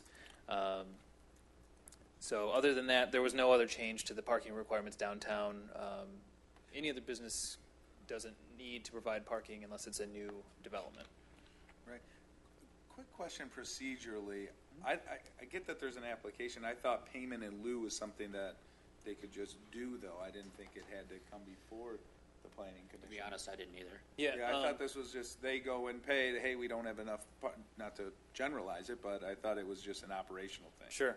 At the suggestion of city attorney and city manager, because there was so many different parties involved in the making of the ordinance last year, it was just drafted as policy that, well, I guess first of all, city council does have the ability to approve or not approve. It's not automatic. Okay. And so staff kind of felt that the planning commission and DDA board should offer a recommendation to council for them to consider. But in the end, it's called council's decision. So that was more of a policy. Did this go to the DDA board yet? It is not yet. So we thought the planning board should start here, and DDA board would be next. All right. Open discussion on that too. So the payment in lieu fees were set by city council in 2008 and were considered for construction of these new off-street parking spaces. And so the fees listed in the packet are $5,000 per space for spaces 1 through 5, $4,000 for spaces 6 through 10, and $3,000 for spaces over 11. That is a one-time fee, so a business wouldn't have to, or a building would not have to continually make these payments. So the applicants, I believe, are here for Brooks Brewing. Their application is for 22925 Woodward Avenue, just less than 3,000 gross square footage in the space there, previously occupied by P&A Scholars and Beauty just north of Withington, bounded by Woodward, and then also the West Breckenridge city-owned parking lot. Brooks Brewing also operates a microbrewery, and they've been looking at spaces in the city for a while and then found one, and we've had many conversations about payment in lieu and the requirements that go along with that. So they submitted a letter describing the project floor plan. I got back to them with the estimated cost, which would be $78,000 paid into the parking fund, which offsets the 21 spaces that are required. So, so as I mentioned, this is the first request. The intent of, I think, City Council's policy or ordinance update a few years ago has been, has I think worked for the intent. There was a lot of talk during the master plan and even before that about balancing, you know, how much retail do we want versus how much office and how much restaurant bar type use. I can just say anecdotally for myself, there's been at least 30 restaurants or bars or breweries that have walked away and said, you know, I will not pay, or I will look elsewhere in the city, and you know, that I think the intent of what council was going for has worked, and so this is the first actual official request, and you know, I'm not sure how many more we will have, but wanted to bring this application to you all first before we go to the next steps. All right. Thank you, Justin. Would the applicants like to speak on the Brooks Brewing request for payment in lieu? I'm Kerry Brooks Jr. I'm head brewer and co-owner of Brooks Brewing in Shelby Township. We've been open for 2 years in September. We're successful there and happy there. I feel that Ferndale would be a great second location for us, and we'd love to bring our product to Ferndale. Can't say I'm particularly enthusiastic about being assessed for the 21 spots, but I'm a frequenter of Ferndale in the downtown area, and I think it's has great potential for us as a business. So we're willing to pay the assessment fee to allow us to have the business here. Especially not particularly to be the first one to be assessed for it, but I want to open a business in Ferndale. So, well, thank you, and thankfully they're 2008 rates. I don't know if the real estate updated, but we appreciate your coming to Ferndale. I guess there's no public hearing. Obviously, this is new business, but does anyone on the commission have a problem with voting on this matter? I think I expressed a little concern about procedurally moving But I guess if it's just a recommendation, I'm fine with it. Is anybody, I would like to speak to the commission first on that, if anyone has any problem with that. Procedurally, I don't see any reason why I would have a problem with that. I do have questions for the applicant, but whenever that's Yeah, appropriate. and then if there's nobody else, we will move on to questions for the applicant. Thank you, Chair. What's your time frame that you intend to open? Say this all goes through and you get it through to City Council. When would you like to have your doors opened? I would like to have the doors open within 6 months, but I think a more realistic estimate would be about a year to 16 months is more reasonable. But this would be our second location, so we're pretty proficient in getting things done. I'd like to think we could do it between 9 months and a year. Was Axel about a year from the time they got their approval? Yeah. Our first location took about 16 months to open, but it was our first location, and there was some law changes within the state that we had to deal with, and we're much better at it now. Even though it's a beauty school? Our current location was a beauty school. Was it really? It was, yeah.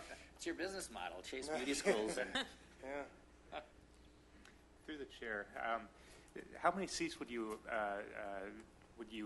expect to have in the facility if you Provided really fire move marshal forward? approval, we're shooting for about 75 seats. Okay. And is there a menu with that? A beer menu? No, food.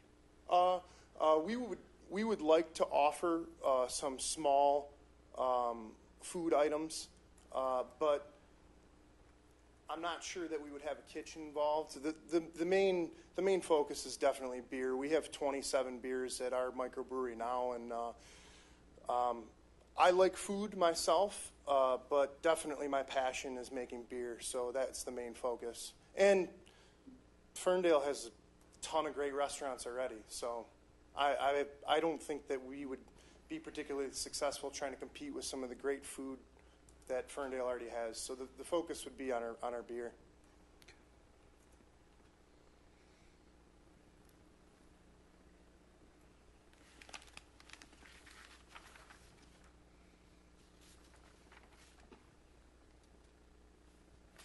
All right.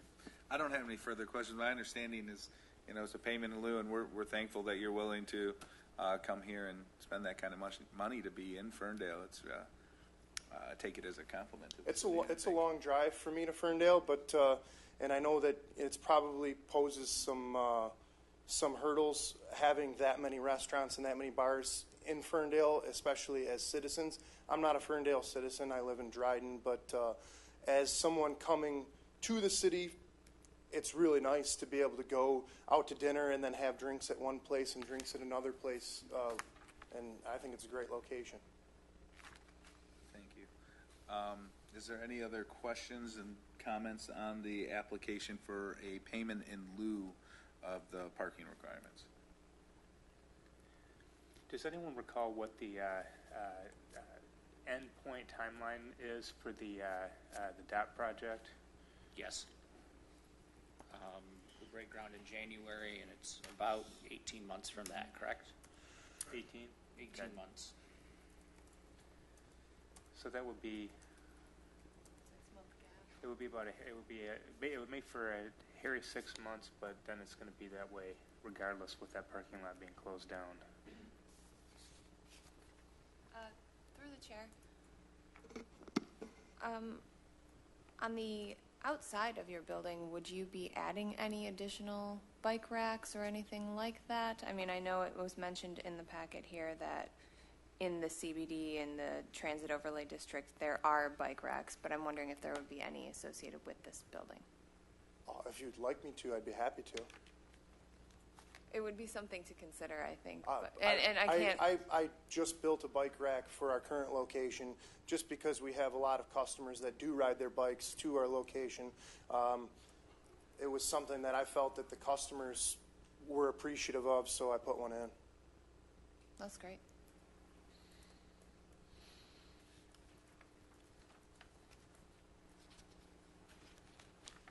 Through the Chair, I guess this isn't really a question for the applicant, but more for the city.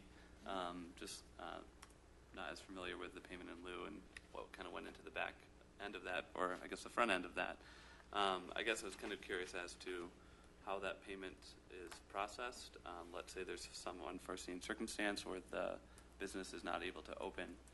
Just kind of concerned about those sunk costs without the actual benefit that's provided. And then the second question would be, is there a proximity maximum that the city is expected to have as far as providing new off-road spaces through this system, or is it just anywhere within that district?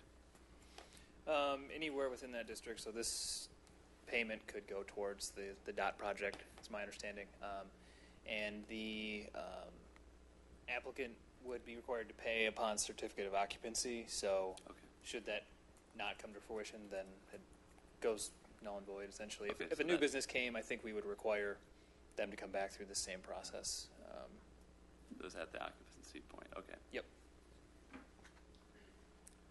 My last point would be, I think we should get some clarification as to whether we need to recommend this or not. I mean, I like seeing these projects, but for the ordinances, as I remember it, I thought it was just kind of a function that would occur. So. Yeah, it wasn't required, and if you could also, I don't know, make a recommendation that it doesn't need to come here, that's fine too.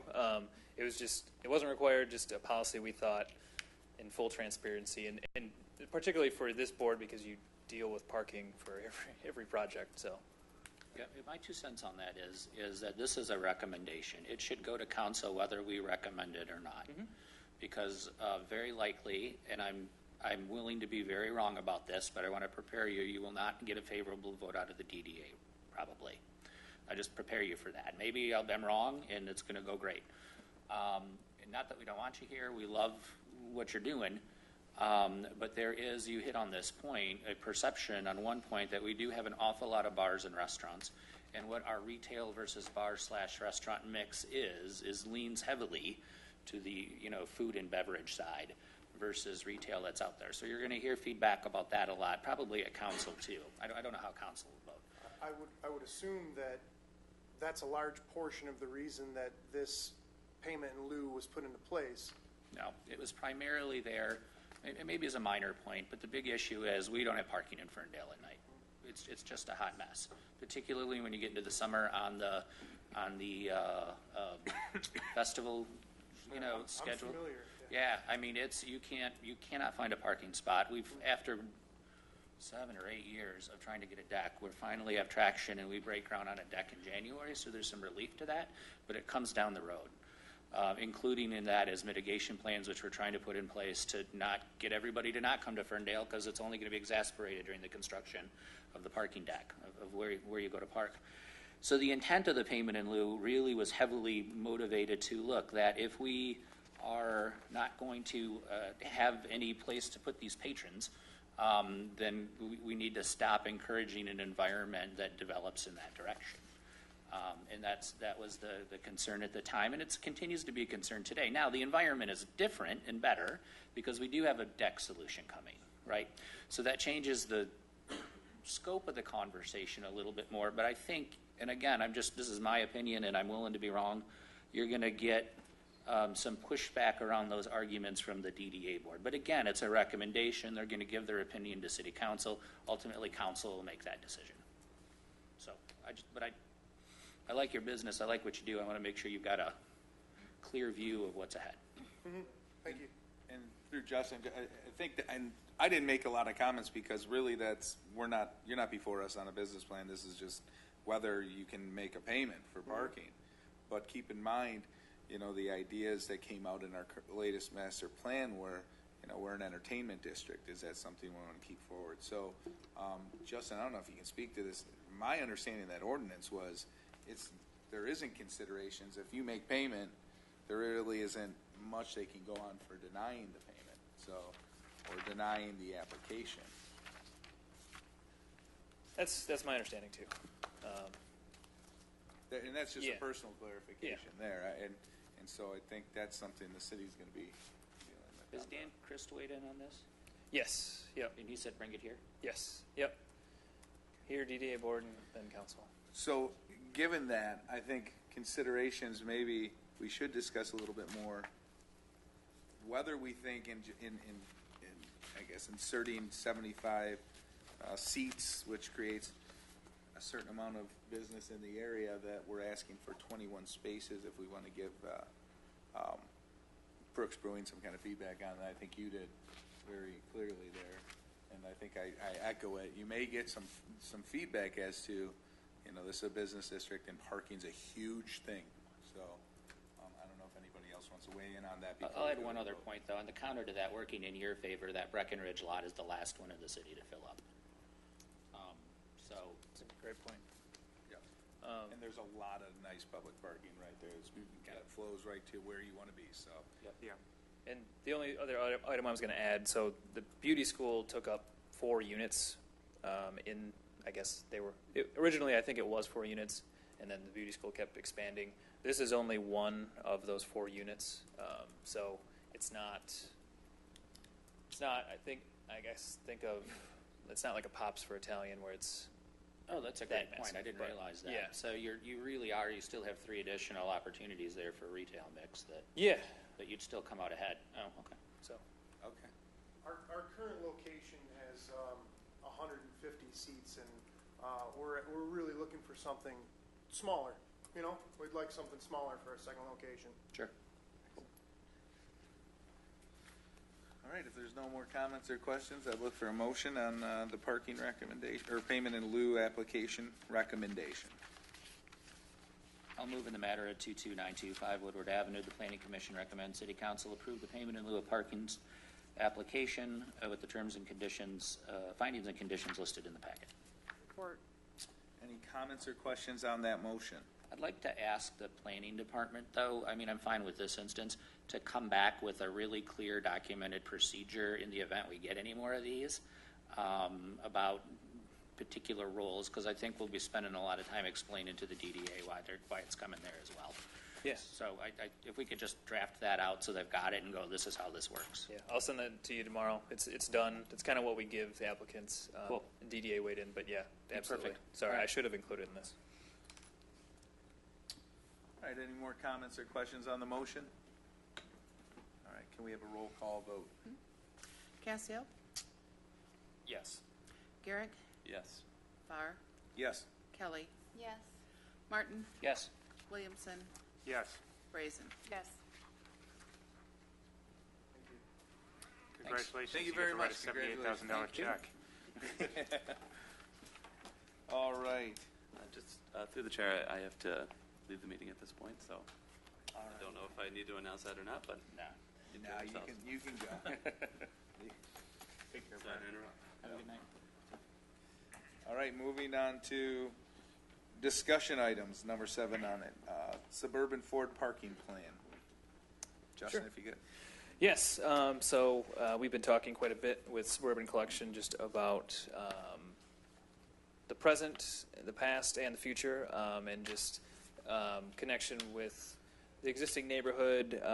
Obviously, Suburban has a number of dealerships on Woodward Avenue and been pretty successful there.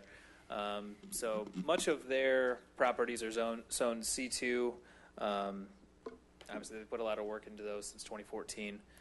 Most recently, before this board last year, was the approval of a pre-owned sales office at 21500 Woodward, which is almost done and ready to open. So at the same time, we've been talking a lot about parking. So we've had conversations with the business and then also neighbors just talking about growth, and a lot of that stemmed from one of the primary parking lots being closed for this type of construction, but also people are buying cars, sales has increased, service business has increased. So residents on Jewel and Silman and Spencer, I think to a point, have all expressed some concerns. So we've been just talking about potential solutions ahead for long-term growth and then existing. So Suburban's had a growth plan for a number of years, and they've acquired some homes on Silman and Jewel with consideration for future growth. And so Suburban came to staff with a couple of different concept plans that I'll kind of let them go through more of, and I'm here for questions, obviously. But there's two concepts, essentially an interim concept that would provide them with 55 more off-street parking spaces on 3 or so parcels, and then a future concept that would be 49 more spaces on top of that. As part of that discussion, we talked a lot about the master plan that was recently passed, future land use map, and all of those items. So there are some parcels that are currently zoned R2, where there are homes that would be proposed to be rezoned to P1 vehicle parking, or C2 if you wanted to consider it accessory to that business. Future land use map does recommend that some of those sites, as a guide, be traditional residential.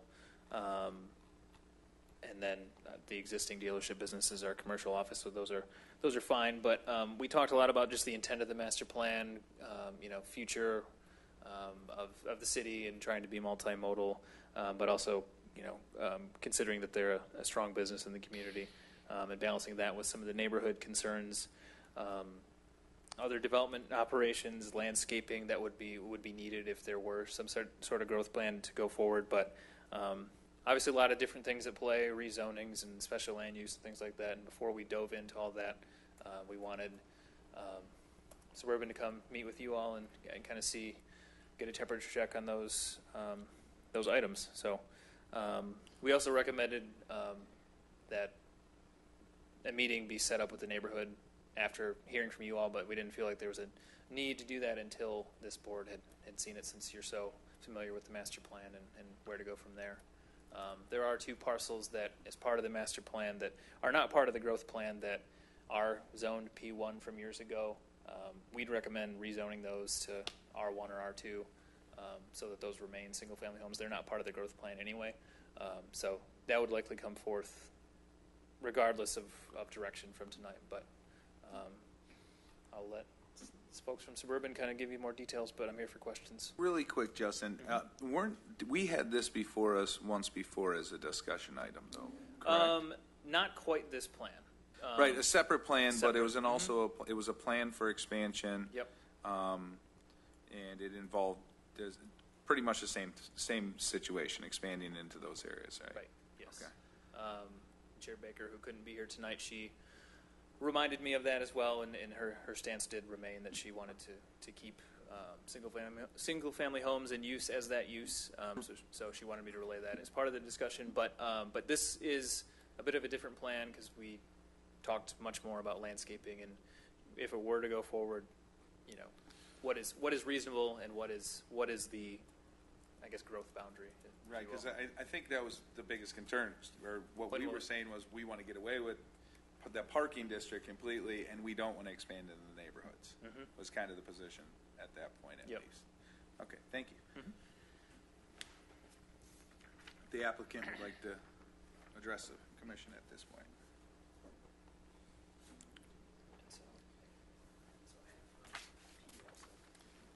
Okay. If you want certain ones, they're named, obviously, if you double click. All right. Great. Good evening, everybody. My name is Ron McEachran, and I am executive manager for the Suburban Collection. With me is Tim Leroy. He's our CFO for the company. And I just want to say thank you very much for your consideration and certainly for all your support. It's hard to believe we're coming up on 3 years on this project. It seems like yesterday that we came looking at it. For just as a point of reference, if you don't know where we're at, we purchased the old Ed Schmidt Ford, which had been in business for many, many years and was a real fabric of the community. For those who don't know, the Schmidt family, had been trying to sell that store for a period of time. They, gotten to the point where being in our business requires a huge capital investment, and for some of the requirements from the manufacturers, the investment never stops, and it's caused a lot of people to get out of the business. And so, we weren't the first group to look at purchasing that store, and a lot of people ran away. If you remember the building, it was pretty old and dilapidated, and not only the main building on Woodward Avenue, but also the body shop facility back in the industrial center. And when we looked at it, we said, hey, what's a reasonable expectation for sales in that area? And we kind of projected what we looked at, what we thought the building was going to need, and we had hoped to be able to contain it to that original footprint. And so we started, we had 3 major projects underway. The showroom and service facility, which provided a great new environment for the customers of the city. Then we started the body shop area, which is really a huge improvement down in that area as well, and then the used car building, which is almost to completion. So along the way, business has gotten better. Our new car business, our used car business, and service business has all increased. And along the way, during these construction projects, we definitely struck a nerve, and I apologize to the city and the residents of the city.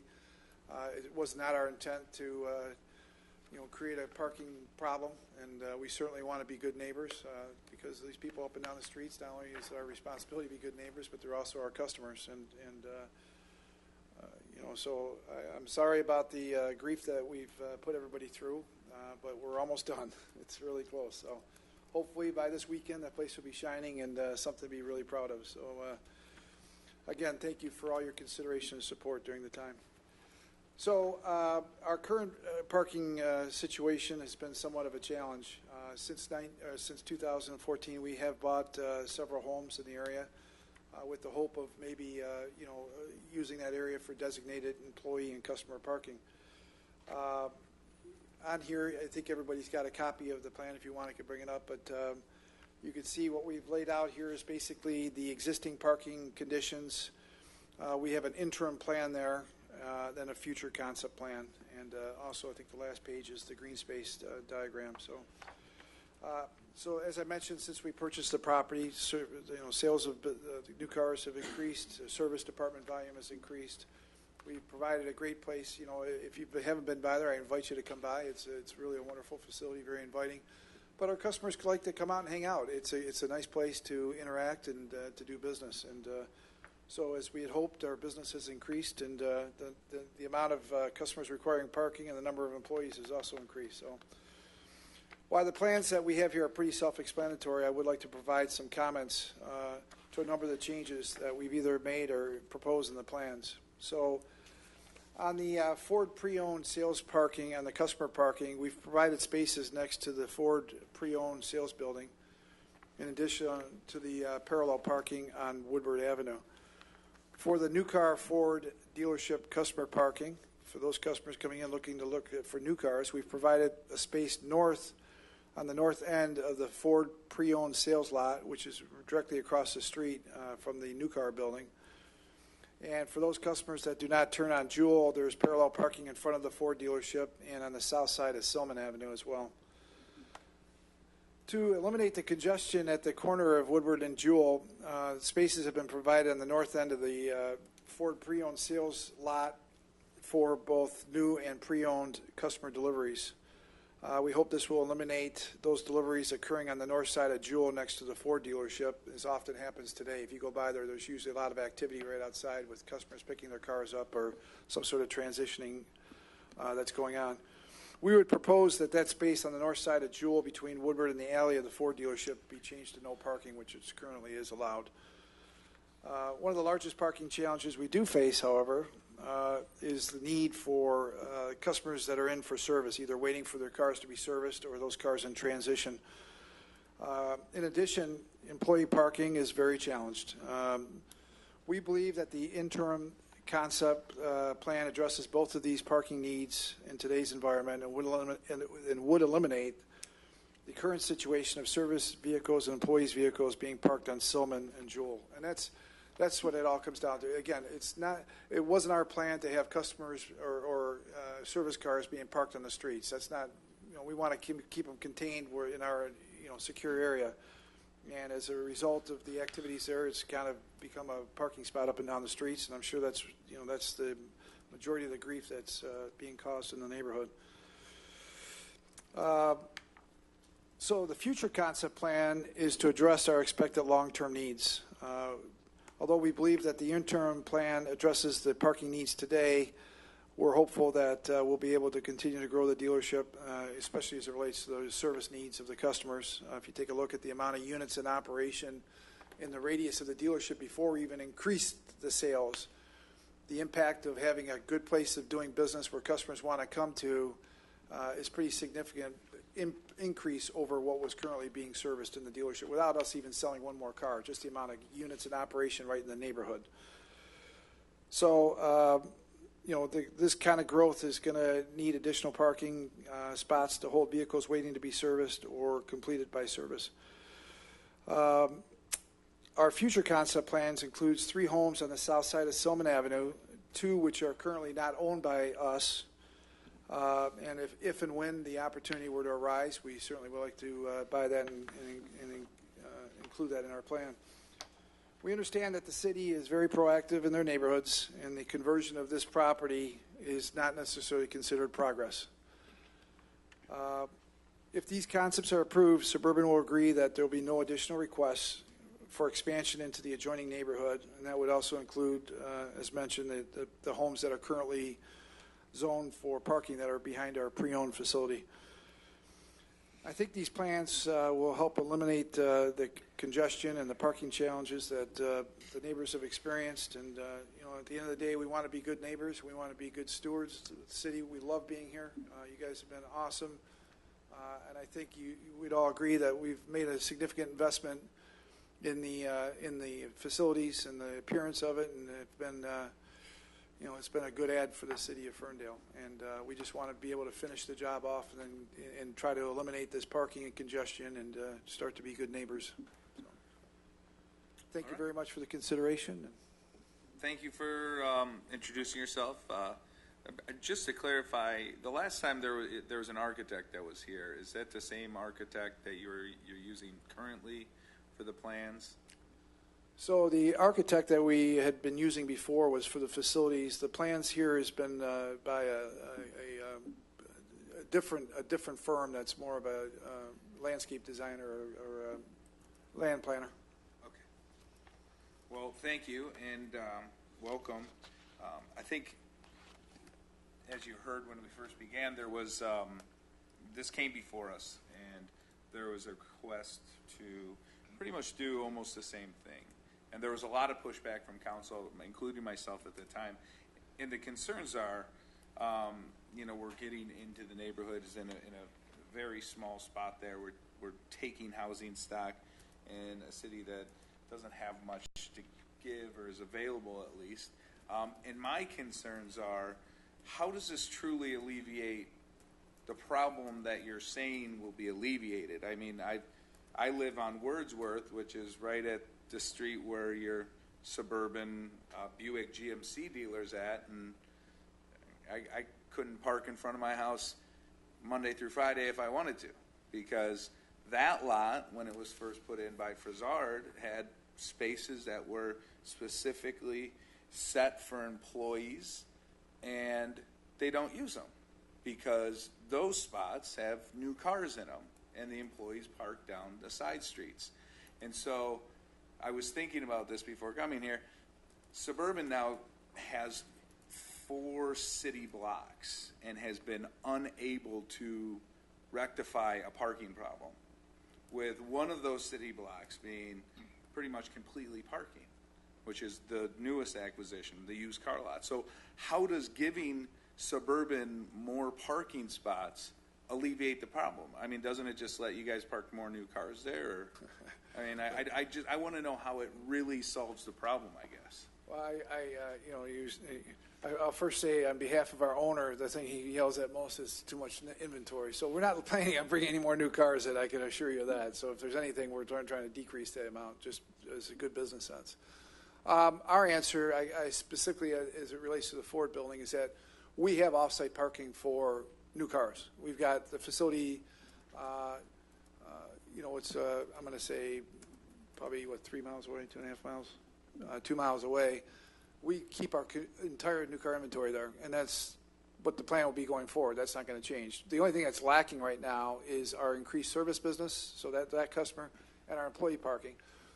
And it's just not feasible to park a service car, a customer's waiting here 2 miles away, then have it sit there for a couple hours, then go get it and bring it back. It's just, so in our particular case for the Ford dealership, I could say that I can't respond to Buick GMC and to why that didn't work originally. I have no idea. But I could say specifically, if you were to count the amount of cars that normally is out in front that is associated with the Ford dealership, would be a direct relationship to service overflow and employee parking, period. It's not new car inventory. We're not going to transfer anything. All we need is just this little additional space to be able to accommodate our customers and employee parking. So I guess my commitment would be was that nothing's going to change on our new car inventory. All that is off-site, so we bring that up as customers requested.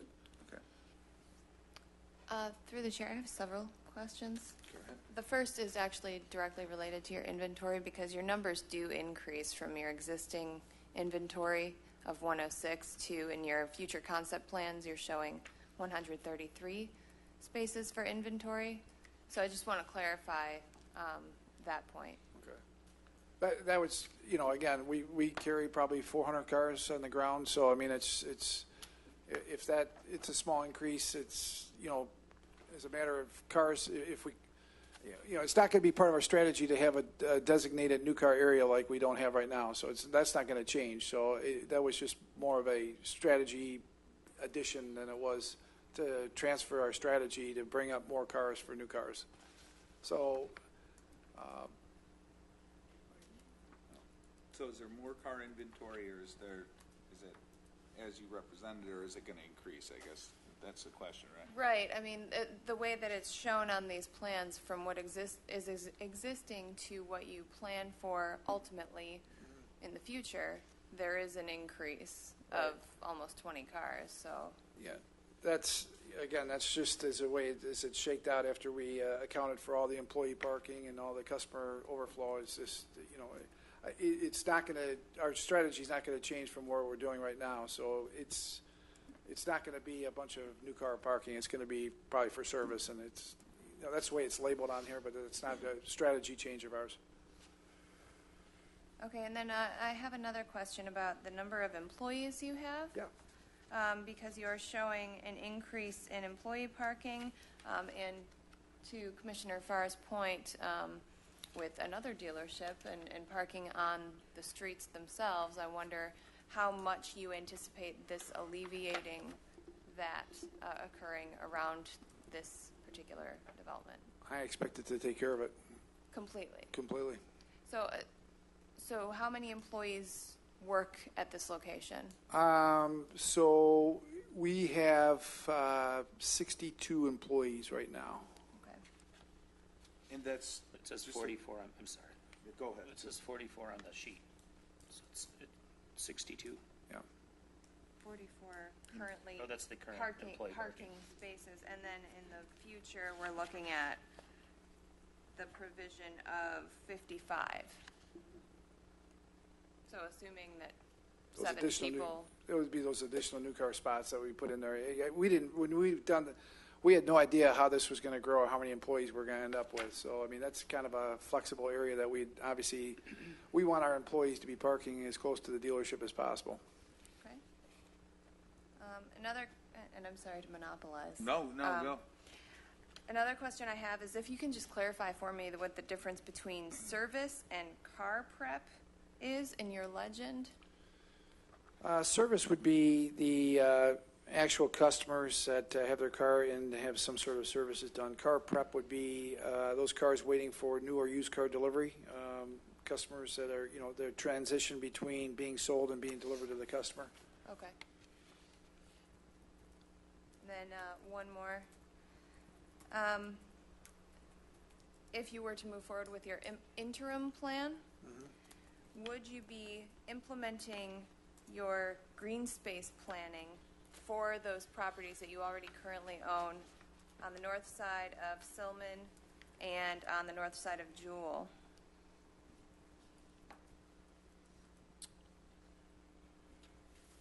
Because I see your green space program is for the entire future concept, but I'm wondering if you are able to move forward in an interim basis, if you would also be automatically putting in that green space for the properties that you own. Well, or I if think you would be wanting to wait until you completely developed I think for Silman, there's probably a good chance of that being able to be completed, but obviously for the Jewel, we'd have to wait for it to be completely done. I'm sorry, that's backwards. It would be, the landscaping on the Jewel would probably be able to be completed before we finish the one on Silman. I wonder if we might, in the interim plans, see the green space that could be implemented in that interim as well. Okay.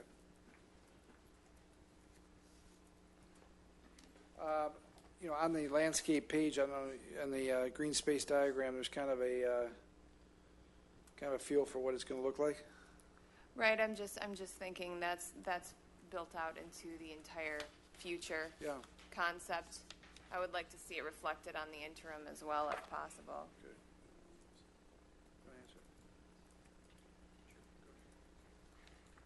And the reason I ask that is because I don't know that we can anticipate when you would be looking to actually fully develop your future plan.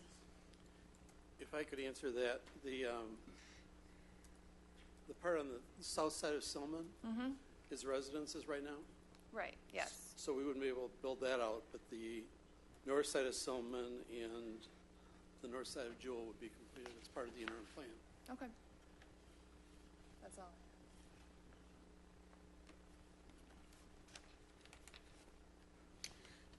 The alley on the rear side of the existing Ford dealership, that is a two-way street there, correct? Correct.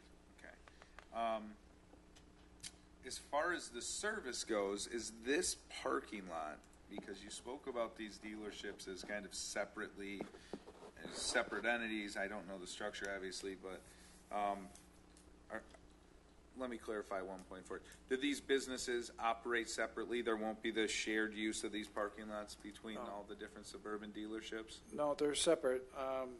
And I only say that because when I mentioned that in my comments, because there's actually a lot right now right behind Buick GMC on Silman there that's actually being used for our employee parking right now. So that's the way it was before. It's going to stay that way. So there'll be no sharing of lots. That's going to be strictly a Ford lot. Do you guys have parking agreements with one another, or I mean, No, it seems strange. They're owned by the business. So the lot behind the Buick GMC is owned by the Ford store. So they're separate businesses. Okay. Pardon? And separate management, by the way. Yeah, that's not my store. Right. I understand that, and that's what I wanted to clarify. Yep. And so, when you're using the service lot on North Silman, why don't you tell us how the cars are going to travel? I mean, by putting a lot for service up there. My understanding, your service doors are on the west side of the building, which is on Woodward. So are these cars going to drive down Silman Avenue to Hilton and then come back up Jewel now? No, so those cars that will be parking off of Silman, if you take a look at the north side of the building, you'll see some other service parking area there, right just on the north side of the Ford dealership. Those doors that go into there is where our mechanical repair takes place. So most of the cars that will be parked on that lot off of Silman will be going from there directly into the doors on the north side of the building for their servicing. So that's where primarily the action. So it's basically right across the street. So they'll be going right in. We don't want any activity in the neighborhood. We're going to limit our test drive routes and everything is pushed out to Woodward Avenue and then come back around 9 Mile and come back around Hilton. And is there plans to change the interior layout? Because I got my truck from the dealership and I get it serviced there, and service runs from west to east to Bay, and you go out the back of the Bay right here where the building's flat, or the alley runs north-south, right, and it tells you got to make a right turn. Right. And so the reason I'm posing these questions is because it just seems, why would you have service up there? I know the old oil change area was on the north side of the building. You could exit out of there. There was a small way to get through. But it seems like you got all this parking to the south that could solve your service needs, and then they'd just be doing a little circle right there. So I'm just, why the layout, I guess? Why? Well, first off, there's a couple of questions in there. First, Yeah. thanks for being a customer. Secondly, No is the service drive. That's kind of the the beauty of working with such an old building and such a landlocked space. I mean, we looked at every possible way of trying to best utilize that space, and that's what it came up to. So to answer your question, so a majority of that area that service drive is express maintenance. Those are people coming in for oil changes that want to be in and out within a half hour. So we try to keep that as open, as free, and as quick turnover as possible. The work done on the north side of the building is more the intermediate type stuff that is going to be someone drops a car off in the morning, or they stop it in the morning. They know they have they got to get a tune-up or a brake job, and it's going to be an hour or 2 hours. So the activity that happens, that's the shortest point, because that side of the building was really set up for that type of maintenance type of work, or that repair type of work, where the lot, it just kind of worked out that way, that it was the closest destination. And then on the south side of the building with the used car operation, and there's so much traffic going on there right now with as many cars that come in and out of there, with cars being dropped off or being picked up. It's a tight space to have a lot of business chaos going on. It's a balancing act every day. So that's just kind of the way it worked out best for us. We tried to turn it every which way, and that's the way it turned out the best. How does parking resolve that chaos? Well, right now, the chaos is just part of our business. It's a larger, it's becoming a busy place. Parking is, the lack of parking and increases the chaos, because all the cars that are parked in the city up and down the streets, and by having designated areas to have people put cars and not have have a wide open view. We're looking for this to happen as much as just for the safety reasons. You got people running, crossing the streets with cars parked. You can't see anything. You got people pulling out. So the chaos lends itself to the lack of parking spots, and where people, they don't find a spot, they just park it. You wouldn't believe where some of the places. I mean, we have guys walking up and down there all the time telling people to move their cars. It's just because when there's not a parking spot, and they just find whatever open space and they stick it there.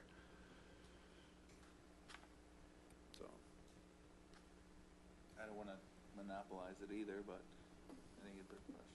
My questions are, I'm confused as to what feedback we're giving you. So I don't know. Oh, right. Because this is discussion, right? So I am. Well, I think that's a good summarize question. What is our feedback for the people at Suburban? My understanding from the first time, and maybe it's different, is whether we would be willing to entertain a rezoning of these lots from R1 to a different one, getting rid of parking. And Justin, if you could maybe clarify it better, the exact portions. But that's really it, changing R1 district to, or R1 zoning to R. That's exactly right. We just looking for direction on if rezoning the interim concept, future concept, any of the concepts, or something else is something that we should further explore. Just for you, don't the interim and the future concept require the same rezoning? I mean, the only difference is there's more space that would be required to be rezoned with the future concept. Right. Yep. Okay, so same type of rezoning. The future one's just an expansion on that type. Right. Exactly. So, did that help, Dan? Yeah. Well, yes and no. Like we framed the question. Right. So is our feedback yes, we'll consider it, or no, we won't? Well, I mean, speaking from my position, I don't think that, given the future land use plan that we just went through, or the master plan, and given the size of the area that you have, it really looks to me like this is a let's increase inventory move. And I don't know how parking resolves the problems that you're talking about, which is chaos. And the reason there's chaos is because the areas that this old building facilitates for pickup and drop off of cars is right on Woodward, and it's right on Jewel. I just went there and test drove some new Explorers, being fully clear on that, and we got picked up and dropped off right on Jewel. That's where the cars are delivered to. That's where the new cars show up to look at. You've got quite a few spaces in the used car lot, which is just redeveloped. And if you were concerned about this chaos, it seems like some sort of roundabout, some sort of circle could have been created there that's customer pickup, drop off, whatever. If this is truly like you're saying, we don't keep inventory on lot because we got hundreds of parking spaces away for inventory, it seems like the resolution to your problems could be contained within the property that you already have without us having to rezone anything. And so that's why I wouldn't be inclined to take away housing stock locations to increase parking, which you're saying is for employees, but it doesn't seem to be solving the problems that you're saying you have. So Can I, if I may, rephrase what you said, to that before we would consider any sort of rezoning from the residential, we would ask Suburban to come back with a more comprehensive answer about how this improves all aspects of the property, traffic flow, utilization, the alleviation on those residential streets, to look at it in totality. Is that what I heard? yeah, I mean, as far as consideration for rezoning, which we would obviously, we have to consider it. You're a business that's been here, and we appreciate you being here. But for me, the consideration would have to answer, truly answer how it solves these problems. And I think the idea of just throwing more parking there and taking away from these streets where people live and getting closer and closer in isn't comprehensive, as Councilman Martin's explaining. So that's where I'm at on it. And I would agree with that, and I think that's good, actionable feedback for Suburban then. So, this continues to be a work in progress. This is what we would be looking for when you brought it back. Just to give you something to walk out of here with, that you understand, what your next steps would be should you pursue it. It's always a compromise in that situation. Sure. I mean, if you needed some more spots because it was part of a bigger plan that was truly going to resolve something, then I would be more likely to say, okay, maybe redevelop one or two, But if it's not truly solving the problem, I don't see why rezoning at this point with these plans is appropriate. I just want to remind again, currently with our business plan, we do not have any new car inventory at the facility. Okay. So, by offering, a couple spots, it's all the parking that's on the streets is either employee parking or service cars. Is all the inventory parking used car inventory then? On the used car side of the building? On the used car lot there, I guess. Well, no, some of it's going to be customer parking, and then some of the customer delivery at the very end, the very north side of the lot. But everything else is all used cars and car prep. Okay, so that is inventory though, too. Yeah. Okay. That's not going to change. That's maximized right there. There's no more place to go there. So, and that's no new car inventory. We got to be one of the only dealerships in Michigan that's a new car dealer that doesn't have any new car inventory in their lot. So we understand the adjustments being on Woodward Avenue and a community. We understand all that. We're trying our best to work. What we don't like is hearing negative feedback from our customers and our neighbors about, and I get it. If I lived there, I'd understand it as well. We're trying to take that parking off the street. Right. Right now, there's no other place to go. And I appreciate that effort. I just want to make sure we're clear. And should we proceed with some form of this down the road, putting this information together about how it solves the problem in totalities, only going to help us with the communication plan to the residents in the neighborhoods. And, you're going to have something good to go with neighborhood meetings. And the other thing is, some of these properties right now are currently being used. There's, for parking. That is not very aesthetically pleasing. It's not very functional. This will help. A couple, rezonings will help clean up that area significantly. It really, for the neighborhood contribution and the ease and the cleanliness, it's a significant improvement to the area. And we'll do it the way we've done everything else in the highest regard and the highest quality. Can I ask, I'm sorry, it's only curiosity, those properties that are currently owned by the dealership, are those just sitting vacant? Are there structures on those properties? So the current houses, no, the properties that houses on them are vacant, yes. Well, they have houses on them, and we try to make people go through there. We take care of them, and they look good, and we're keeping them up. If there was, for me, if there was going to be a rezoning of those lots, if they could incorporate the ingress and egress to the lots within, to the alley or from the alley without creating more in and out on the side streets, that I think would be easier for the neighborhood to at least digest if the parking lot was going to push in. So I think by creating more curb cuts, you're going to make neighbors a little bit more upset. Yeah, and if you can take some curb cuts out and just keep a nice streamlined, cleaner space there leading into the residence, I think that would be helpful.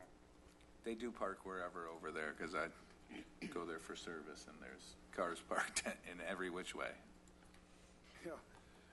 I'll get there some mornings and say, hey, this looks pretty good. It's starting to get better. And it has gotten better, with the used car lot being done.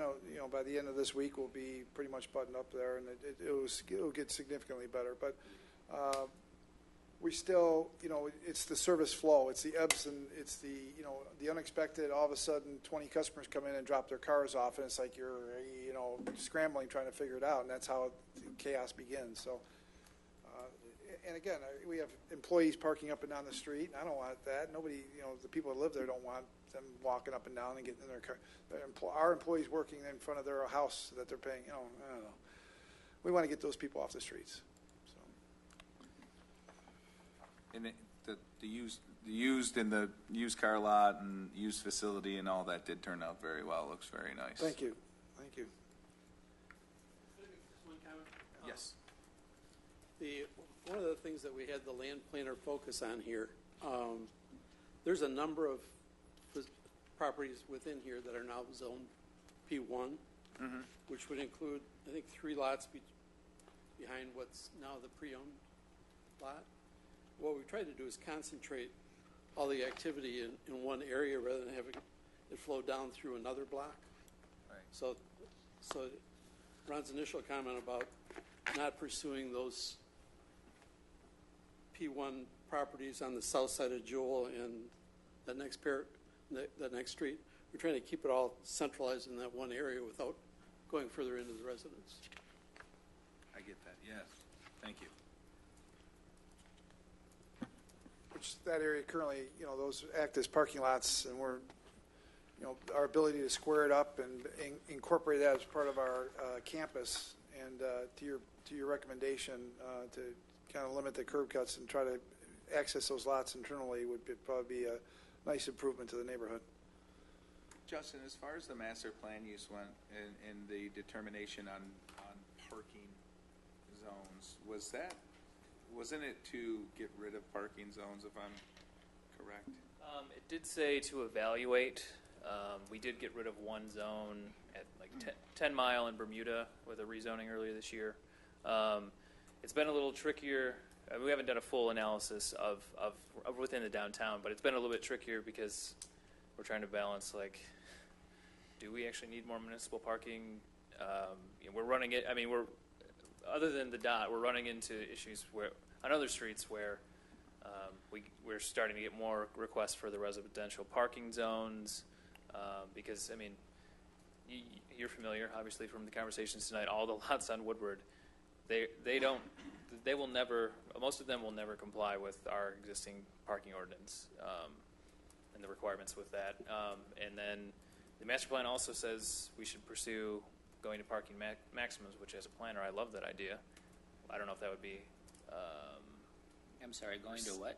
Parking maximums. Oh, okay. I didn't hear you. That's fine. Which I feel like is a little bit more realistic, but I'm not sure how that would be received by this board yet. We haven't really talked about it, but we keep butting heads with what's realistic and what the requirements are, and do we want vacant buildings that don't have enough parking versus full buildings with active use, and just the continuous issue we've had over the years. But parking, yes. Did you get enough guidance, or where we're kind of going with that? Is there any other questions that you have regarding what you think can round out this plan to help with that? Go ahead. All right.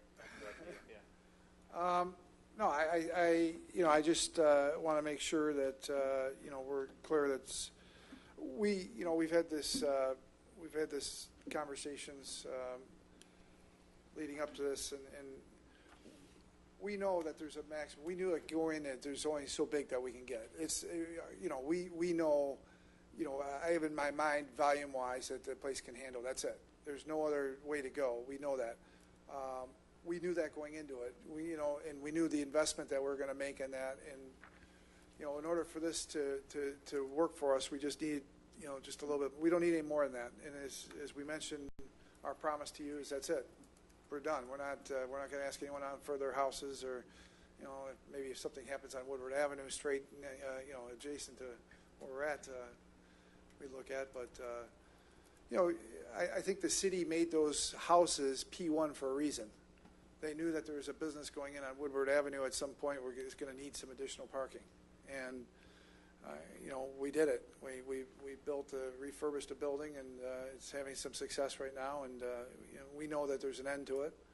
I understand that. So this is, I think, a reasonable request for us to kind of square this up and make this, finish the project and make it a beautiful project that the city can be proud of. Thank you very much. All right. If I may, just from the staff perspective as well, just one of the things that, and I guess I'll say selfishly in terms of us getting this ready to kind of present to you, we would ask for some specific metrics that, we heard a lot of good feedback today that was really helpful to kind of frame sort of what you're looking for in terms of, for example, demonstrating the need and demonstrating the way it might solve. Could you maybe enumerate just a few things that you might be looking for in terms of what would answer that for you? One of the things we made them do as a precondition to opening this discussion, to the extent that we had that leverage as staff, we had them demonstrate on their existing site plan, for example, are you meeting the existing requirements for the buildings? And so they met that for us. They showed us that they were marking the spaces that were customer, that were shop, that were service and prep. They were explicitly marking them on the site and not just on the plan.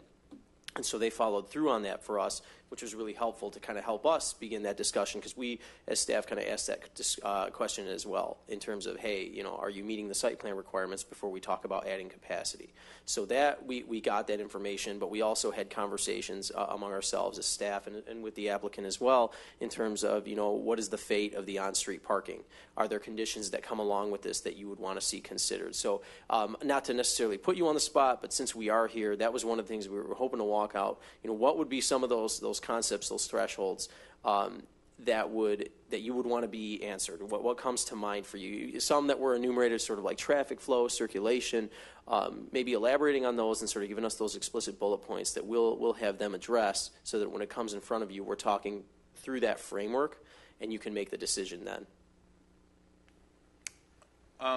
I guess on top of what we've already said, one, limiting the maximizing the use of the existing parking lots would obviously be number one. Limiting the extension into the neighborhood to the bare minimum would be the second thing. Utilizing or just an understanding of how the increase or the rezoning so that you get more parking actually solves the chaos. And I think that has a few layers to it, but generally those are the things that we're looking to do. Through the chair, honestly, for me, it would be neighborhood involvement, knowing that you engaged the neighborhood, that they have had participation, and you've gotten their feedback. So many times we have an applicant in front of us, and we have a very angry public hearing, and residents are confused and they don't understand, and getting the information out there, knowing that they have been consulted, and using the most of the time here at the Planning Commission to move the issue forward rather than trying to resolve neighborhood issues here. Which parcels, the P1 parcels exactly, Tim?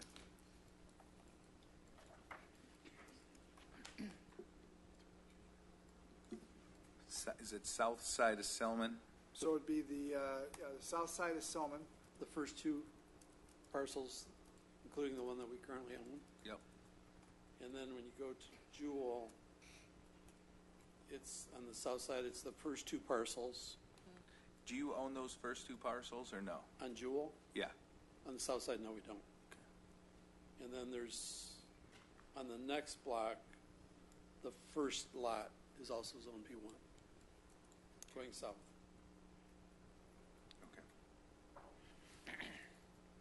All right, was that? It's kind of a fluid thing. I'd love to give you the exact roadmap, but obviously I think engaging the neighborhood is probably one of the biggest concerns because they're the ones that will be here. So we appreciate your presence in Ferndale. And just to give you just an insight then on the next steps, that what we'll do is we'll coordinate that meeting, and using the bullet points that you enumerated today, that's the framework through which we'll facilitate that meeting. And so we'll fill out those answers and kind of bring that neighborhood solutions. What did they say about the trade-offs? Where did they feel it was fair? And then we'll bring that to you to kind of evaluate and finish off.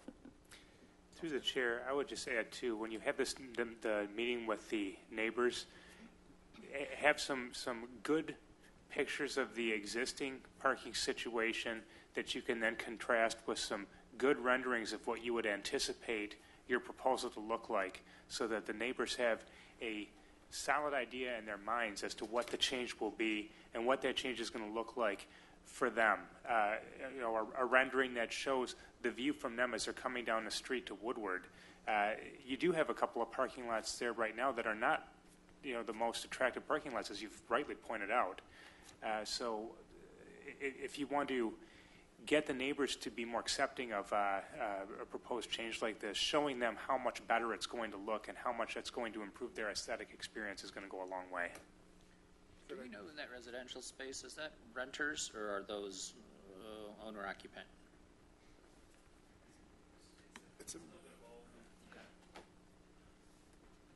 I would just take that into consideration when you go look at the property owners, because you don't want to get feedback from a renter that loves it and my lease is up in 6 months. Right. Good point. Yeah. Actually, hey, we've gotten some great feedback from the neighbors. We, a couple of them have been very appreciative of the investment we've made and got rid of a rat problem, and we got the appearance from their house is much nicer. So we've gotten a couple of negative feedbacks that have been from renters, and we've gotten a lot of probably more heat from the renters than we have from the owners. So I think it's a good point. I'll take it. One last thing for me is the alley, just an understanding of how you're going to keep that alley. I think it's drawn in, but it kind of gets lost in the other dealerships. That is for transferring between blocks there. So if that could be how you're going to designate that. Well, Tim, you want to answer that one? Pardon? Yeah, well, that will be part of the comments when we come back. We'll have a solution for that. Yep. Thank you.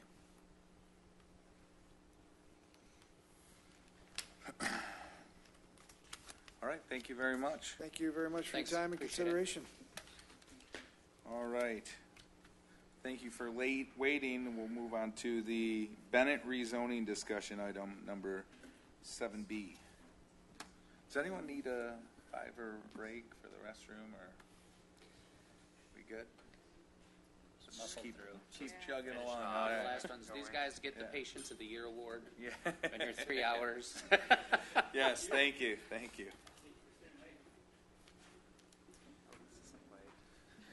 You have no idea. Moving pretty quick. Yeah.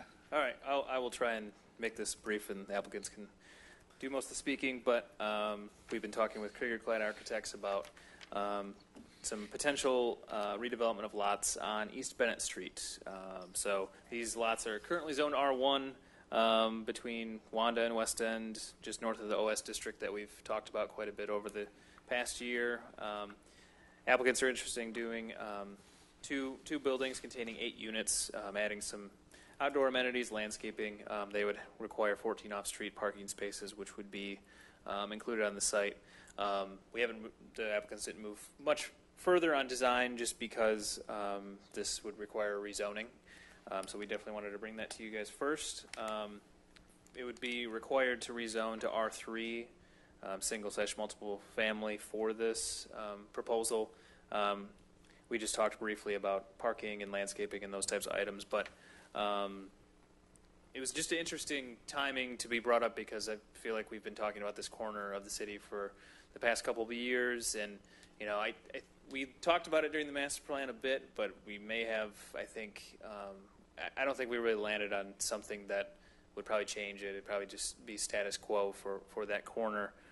So I thought it might be important to bring it to you guys. A lot of the districts in the city that separate commercial from R1, usually there's an R2 or an R3 that borders, that kind of acts as that buffer. That's kind of why we did a rezoning earlier this year for the R3 district in the east corner of the city. So it seemed like this might be something to look at and consider, just because, and also because the sites were vacant. So thought I'd let the applicants talk more specifically about their proposal, but that's kind of the general discussions we've had.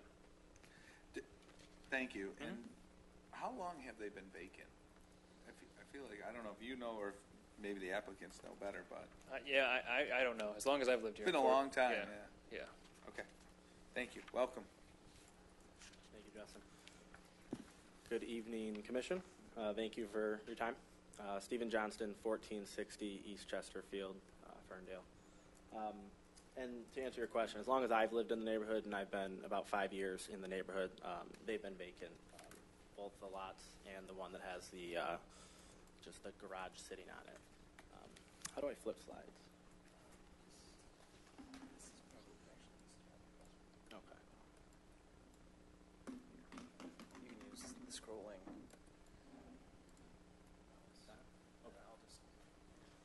Let me just say, I'm glad I sit on the Brownsfield Commission. Meetings go a lot quicker than this. So I want to show you the existing plan to give you an idea if you're not familiar with that corner. It sounds like you guys have talked about it a little bit. The little yellow box is the property that we now own. And just to introduce myself, Jared is also a partner in this with me. We have an equal 50% interest in the LLC that we would be working under. And then we've been working with Jeff Klatt of Krieger and Klatt Architects on this plan. So 8 Mile runs along the south side with the south side of East Bennett being the commercial and the, I guess, some office space. And then we got West End on our east side, and then that ends the Ferndale property. So this is what it looks like from the ground view. It has, like I said, it's been vacant for the 5 years that I've lived in this neighborhood. And I live in the property with the white fence. So my property has backed up to this lot for quite some time. So you're saying the neighbors are going to be a problem? Yes, they are firmly against this this project. Looks like you're getting rid of your local volleyball court here. Yeah. I just couldn't get the sand in there. So, I purchased that property probably about 2 years ago from another Ferndale resident who had plans to build on it and just couldn't get it done. Jared, my partner, ended up purchasing the lot that we're looking at now with the garage on it. So now we have the 6 lots. On the street already are about 5 or 6 of these 2-story buildings that I think were built in 2004. So there is some somewhat recent development in the Ford Heights subdivision, but nothing that went as far as the vacant lots that I own. Across the street is the back of the buildings that sit on 8 Mile. And I guess what Justin was saying, the project that we would propose would be a great buffer between the subdivision of Ford Heights, which has mostly single-family homes with bungalow type, and the back of these commercial buildings, and then the busy 8 Mile street that runs along it. So I guess part of the, this next slide is kind of some of the rationales that me and Jared have mulled over of why we think that redeveloping this lot would be great for the neighborhood, and why multiple family homes would be ideal. We think that it would be a great economic investment in Fort Heights, not only for the vacant lot and the barn that sits there, which would then have some higher taxable value, but the properties themselves in the neighborhood we think would have an increased value when other new development goes in near them. Our design is, we want to keep it kind of contemporary, but also mirroring what the neighborhood already kind of has an existing character. There are some houses on that street that already deviate from the master plan with the garages in the front, and we think that the buildings that we're going to put together because of that already deviation from the master plan, could possibly work in that neighborhood. We also wanted to be conscious of some of the Ferndale initiatives of keeping green space and making sure that it's still a neighborhood-friendly property. So when I turn it over to Jeff and he talks about some of the plans that we've been looking at, it does include, a walkway between the two buildings with some benches, bike racks, some green space that would keep it very neighborhood-friendly, but also modern and great for the neighborhood. We also wanted to add as much property or much units in that property as we could to kind of alleviate the demand in the Ferndale community of housing.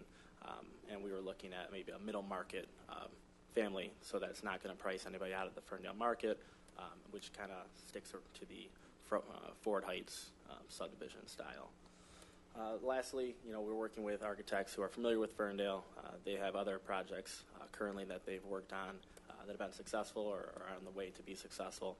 So we are doing our due diligence to make sure that we're doing it in the correct way with some people that know what they're doing.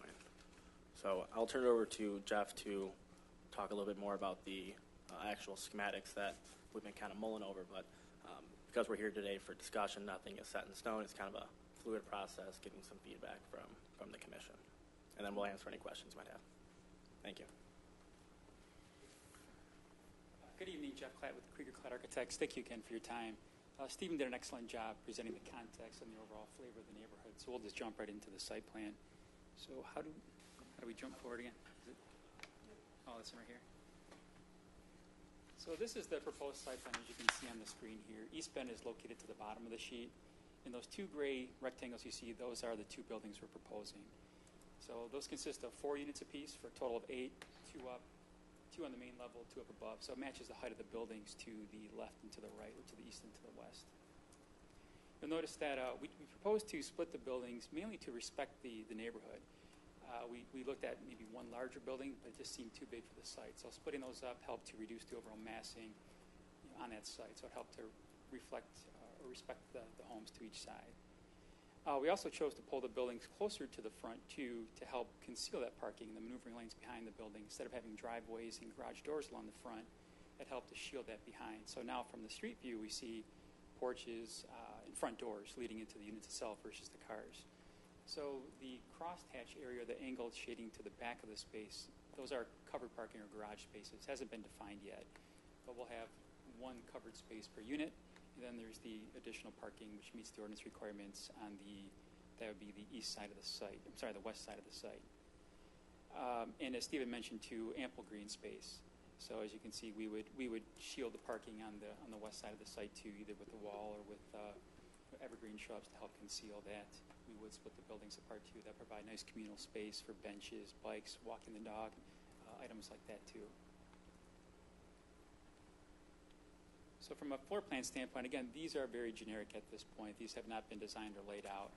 But generally speaking, there would be 2 units per building on the first floor with a staircase leading to the second level, 2 means of egress out of the space, and then a garage to the rear. The second floor would be larger units. They would just stack over the garage space, as you can see in the plan here. And then this is really just a lookbook or ideas of what this could look like. And again, we're trying to respect the neighbors.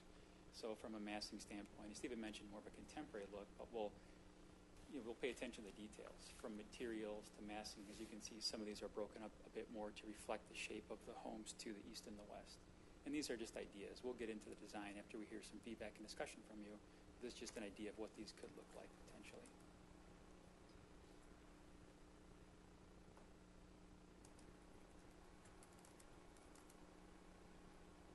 So that being said, we welcome any comments, any feedback you have, and we appreciate your time. Thank you. Thank you. We'll open it up to the Planning Commission for discussion. I think what we were trying to get at there is when we did visit that corner during the master plan discussions was that maybe that would be a buffering R3 district as well, if I'm remembering correctly. I think that's what the discussions were when we're talking about that southeast corner was more density again. Yeah, we did. I think in the future land use map did end up with traditional residential there. in hindsight, it probably should have been urban residential to achieve that buffer, but, again, it is a guide, so it is open to a bit of interpretation as far as if we, depending on the density that is amenable to and when it fits within the neighborhood. How many lots is it total? 6 lots. 6 lots. Yeah. So potentially there could have been 6 houses and 6 curb cuts. 6 curb cuts. Yeah, good point. And really, you're only adding eight residences, correct? That's correct. Okay. And just to, I guess, kind of answer the question why we looking for multiple family as opposed to the single family houses that are kind of in that area. When we've met with both builders and with realtors on if building houses would be viable to sell there, and it is the south end of Ferndale, close to Hazel Park, close to 8 Mile. The houses don't sell for as much as other properties in Ferndale, and after talking with builders on what the cost would be, it wasn't as economically viable for us to go through with that investment, whereas some new builds with modern look to them do seem to do a little better in the Ferndale area. So are these rentals, or are you going to sell them as condos? We would hope to sell them as condos. Okay. And the garage is off the back. Is that 1 space per unit? Yes, it'd be 1 space per unit, so 4 in each of the 2 buildings. And is there on-street parking on East Bennett? I don't know. Probably know that. There is on the one side of the street. Oh, yeah. Okay. But again, I'm not sure why it's only one side of the street because the back of the commercial buildings, aren't used. There's Probably no fire lanes. Probably fire lanes. You're right. And it is a trucking lane too, coming from Wanda.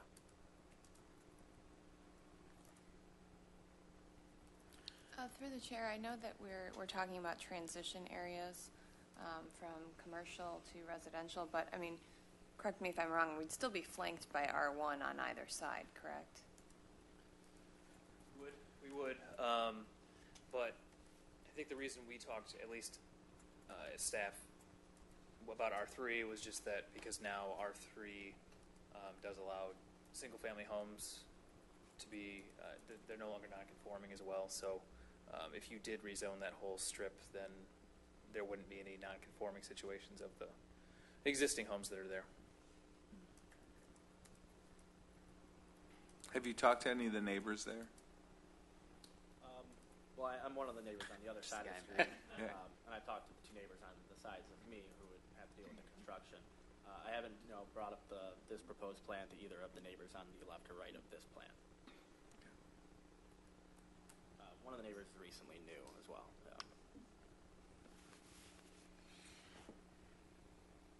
Through the chair, the required parking for R3 is what?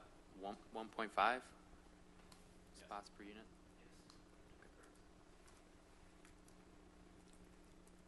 I think we did actually talk about having this whole row of the left here be parking, but then, just to meet the requirement, we only had the spaces that are 6, and adding more green space, we thought would be more neighborhood friendly than having a parking lot.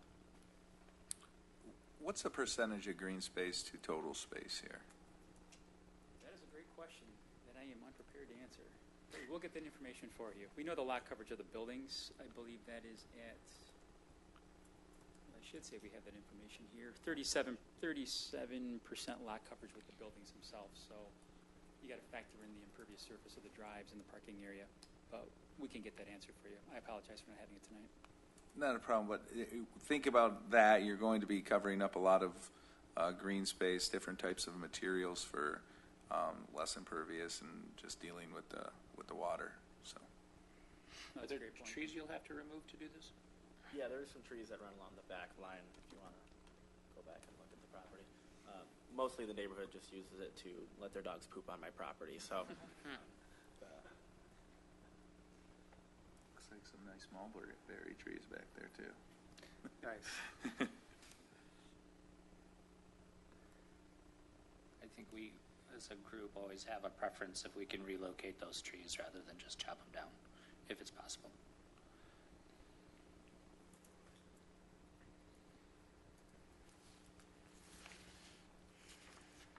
Through the chair, considering that we have a lot of houses already on the strip that are designed to be very garage-centric with very little engagement with the street, I appreciate your design proposal that you're going to put the garages around in the back and that you want to have some porches and some engagement with the front of the buildings. Thank you. Our understanding is that when those houses were built, they actually deviated from the master plan of having garages in the back, and not sure how that happened in 2004, but we were conscious of that. So where are you going to put the garbage? Sorry, there is a trash enclosure at the back of the property on the east side in the corner. We'll have to study that a bit more detail to make sure it's easily accessible by the truck, but right now we are showing an enclosure at the back. You'll see it point right there. You have to use the mouse to show it on the TV. Oh, so. No, it worked. That's Did it work? Yeah. Oh. He's got his own red dot. I was hoping that red button was for Just understanding you're putting the garbage right against someone's, I mean, not that you can't, but it is going to be going against someone's yard right there too. That is one question I had, though. Is a trash enclosure required, or would there be curbside pickup for these units? We indicated on the plans we had space for it, but I'm not sure if that would be something you'd prefer to have to contain that, or is it a requirement? I should have asked Justin. The planning commission can weigh that if it's not necessary. I have to see soccer separate on that. One potential issue with how you have your trash enclosure is being right up against the lot line like that. I think you're probably invading the setback. That you would probably need a variance to do that. I'll use the pointer again. That's a great point too. And it might be easier to access maybe right in this. If that's our setback line, this heavy dash line, it might be angled here, which might get it away from the lot line a bit more, and it might be easier to pick up the truck too. And it would fit within the setbacks too. Of course, then you lose that nice little green patch for the residents. Right. So it's a trade-off.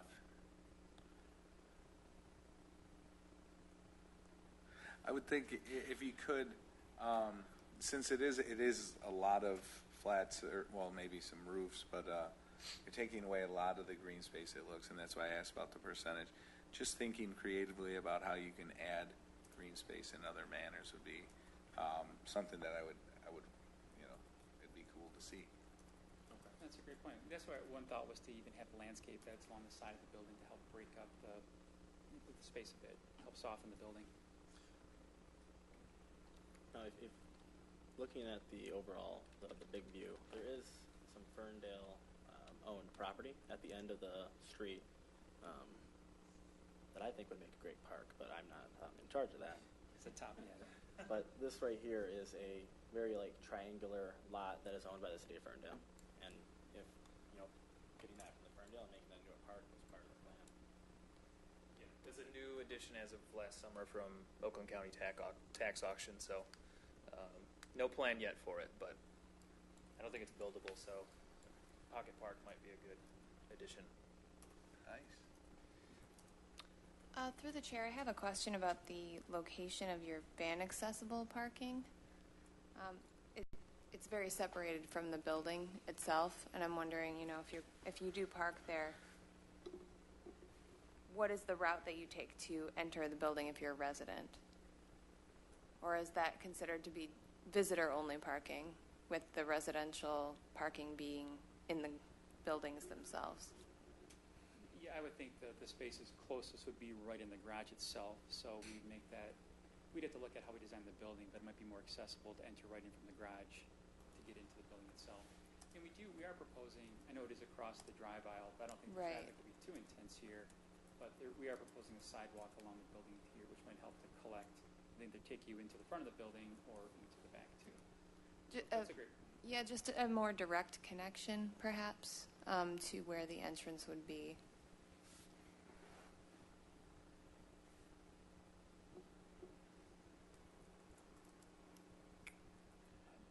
Excuse me, is it okay to ask questions? I just had a question about the screen walls around the property too, and I probably should have clarified that with Justin earlier. From a fencing standpoint, are we required to have a masonry wall abutting R1, or can this be handled with evergreen trees, arborvitaes, things of that nature? Just looking for, what would your preference be from a screening standpoint, so we can address that?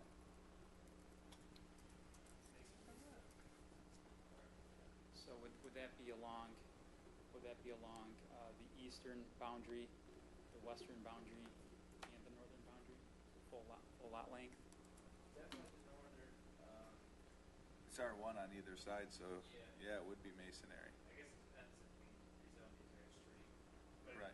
I think you may still have to do it because I think it depends on not just the district, but also use, so it seems Right. to be. I think you actually, I'll double check. Okay. Justin, through the chair, would we be, just for a point of clarification, would we be looking at rezoning the entire street at one time, or would we be looking at rezoning only the lots proposed here? We kind of internally talked about both options. I think it could make sense to rezone and just be consistent across the entire street, and the single-family homes that are there could, would be conforming regardless. So I think it might make sense to. It's kind of what we did along Bermuda, and there's other areas in the city that have that too. So I think it might make sense to do so. Through the chair, I think that would help alleviate spot zoning concerns too. Right. If you've got a purpose, a specific purpose to rezone the entire strip instead of just a tiny little Yes. Yeah. portion there. I think you got a great concept. I look forward to seeing the more detailed work. I think it's a great idea.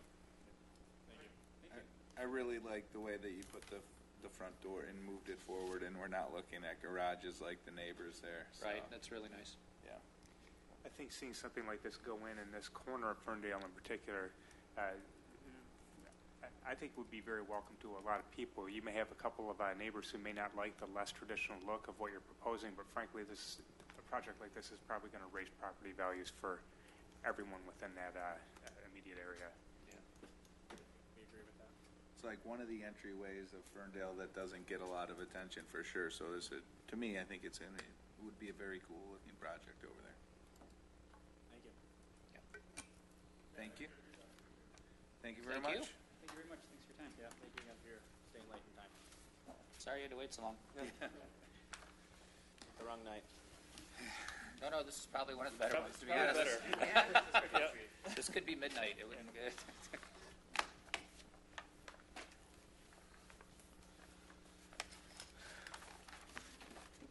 All right. So that's it for discussion items. Is there any administrative items? I can be brief considering the hour, but just an update on the Livernois project, 205 and 235, city-owned project. Those folks listened quite well, I think, to your feedback, provided us more details. We felt probably the next step would be, because they would need to revise their purchase agreement based on the new concept anyway, we're going to go to, we will bring forth that at the next council meeting, I think, as a discussion item, and then probably come back again with a revised PA purchase agreement, at least at this point. So if council likes the concept, then we would come back and go through the site plan process. That's kind of it on that, but better concept. They brought things closer to the street. Parking's been adjusted, more green space. I think they really listened to the point about it being a gateway to Ferndale from 8 Mile. So they're looking for something a little more dynamic architecturally, I think. Other than that, September, so we do, I have tried to keep one of the meetings discussion focused. Obviously, the parking deck, the DOT, has kind of monopolized that. I feel like those discussions will probably be, with the DOT, or not discussions, the next would be a public hearing. Will probably be a lengthy one, I assume, too. So I'd like to keep that its own agenda. And potentially that would be at the September 20th meeting, the second meeting, I think it's the 20th. And then September 6th meeting, right now there's 2 discussions I think would be good for that. And then if the group's amenable, we do have a draft of our downtown design ordinance that, we'd love to just talk and get more feedback on that too. So that's what the first meeting in September is looking like, if that. Would it be possible for us to get a copy of it before the meeting? Oh, we have some absolutely. time to digest? Yep, absolutely. And did we work, this is the downtown design, right? Mhm. Did we work with the design committee, the DDA, on that? We did, and so I would invite them as well because it would be discussion oriented. I was going to say, Yep. yeah, that'd be great. And we also had a meeting. I don't know if everybody knew we had a meeting that same night earlier with some of the architects that work in the city, and we probably engaged them too, just because it was for me. It was great to hear from all sides, really. Sure. So adoption probably would be later, depending on how that discussion goes. But I feel like we're getting to a good place with that. Also, getting to a good place with the affordable housing or inclusive housing policy, which kind of ties into that as well. That's all I had. All right. I think you asked for a procedural clarification, but you said you're going to get that for him, right? For payment in lieu? Maybe payment in lieu. It was the payment in lieu process. But we Yes. have documented Yep. the steps that. Yeah, I'll send that to everybody. And I mean, I think if you feel that this step is unnecessary, that's something I can relay to the city attorney. And If you come to me without a specific project, I would say it's unnecessary. yeah, Another brew pub in downtown Ferndale, I kind of want to hear about it. okay. That's why I just like clarification. I mean, it wouldn't really even be for us to say no to it, but did we draft that ordinance as a application process, or can they just opt to pay? And really, we have no say in it. I mean, legally, they probably could opt just Or to is pay. it a discussion item? I don't. Yeah. Maybe we Right. just tackle it as an advisory role. Okay. Okay. Yeah, that sounds great. I'll send what I have now, and then I'll get with the My city attorney. concern on that would be that somebody came here with something where they wanted to put in, even take all 4 of those spots, and there's 200 seats, and they're like, Right. we're going to pay a lot of money. I honestly, when we did that last year, never thought anyone would ever take advantage of that. I mean, like I said, like 25 to 30 businesses said, Right. we'll go somewhere else. Yeah. So I mean, it's sizable. yeah, Yeah. if we could just get some office, Some office. that's what we're fishing for. But thanks, everybody. Appreciate it. All right. Thank you. Any other administrative items? I'm sorry, it's been a long, long day for me. We will adjourn the meeting at, I can't see the time over there, but 10:59. 9:50. Thank you. Nice job. Nice job, sir. You did good. Thank you. I was probably scrambling around today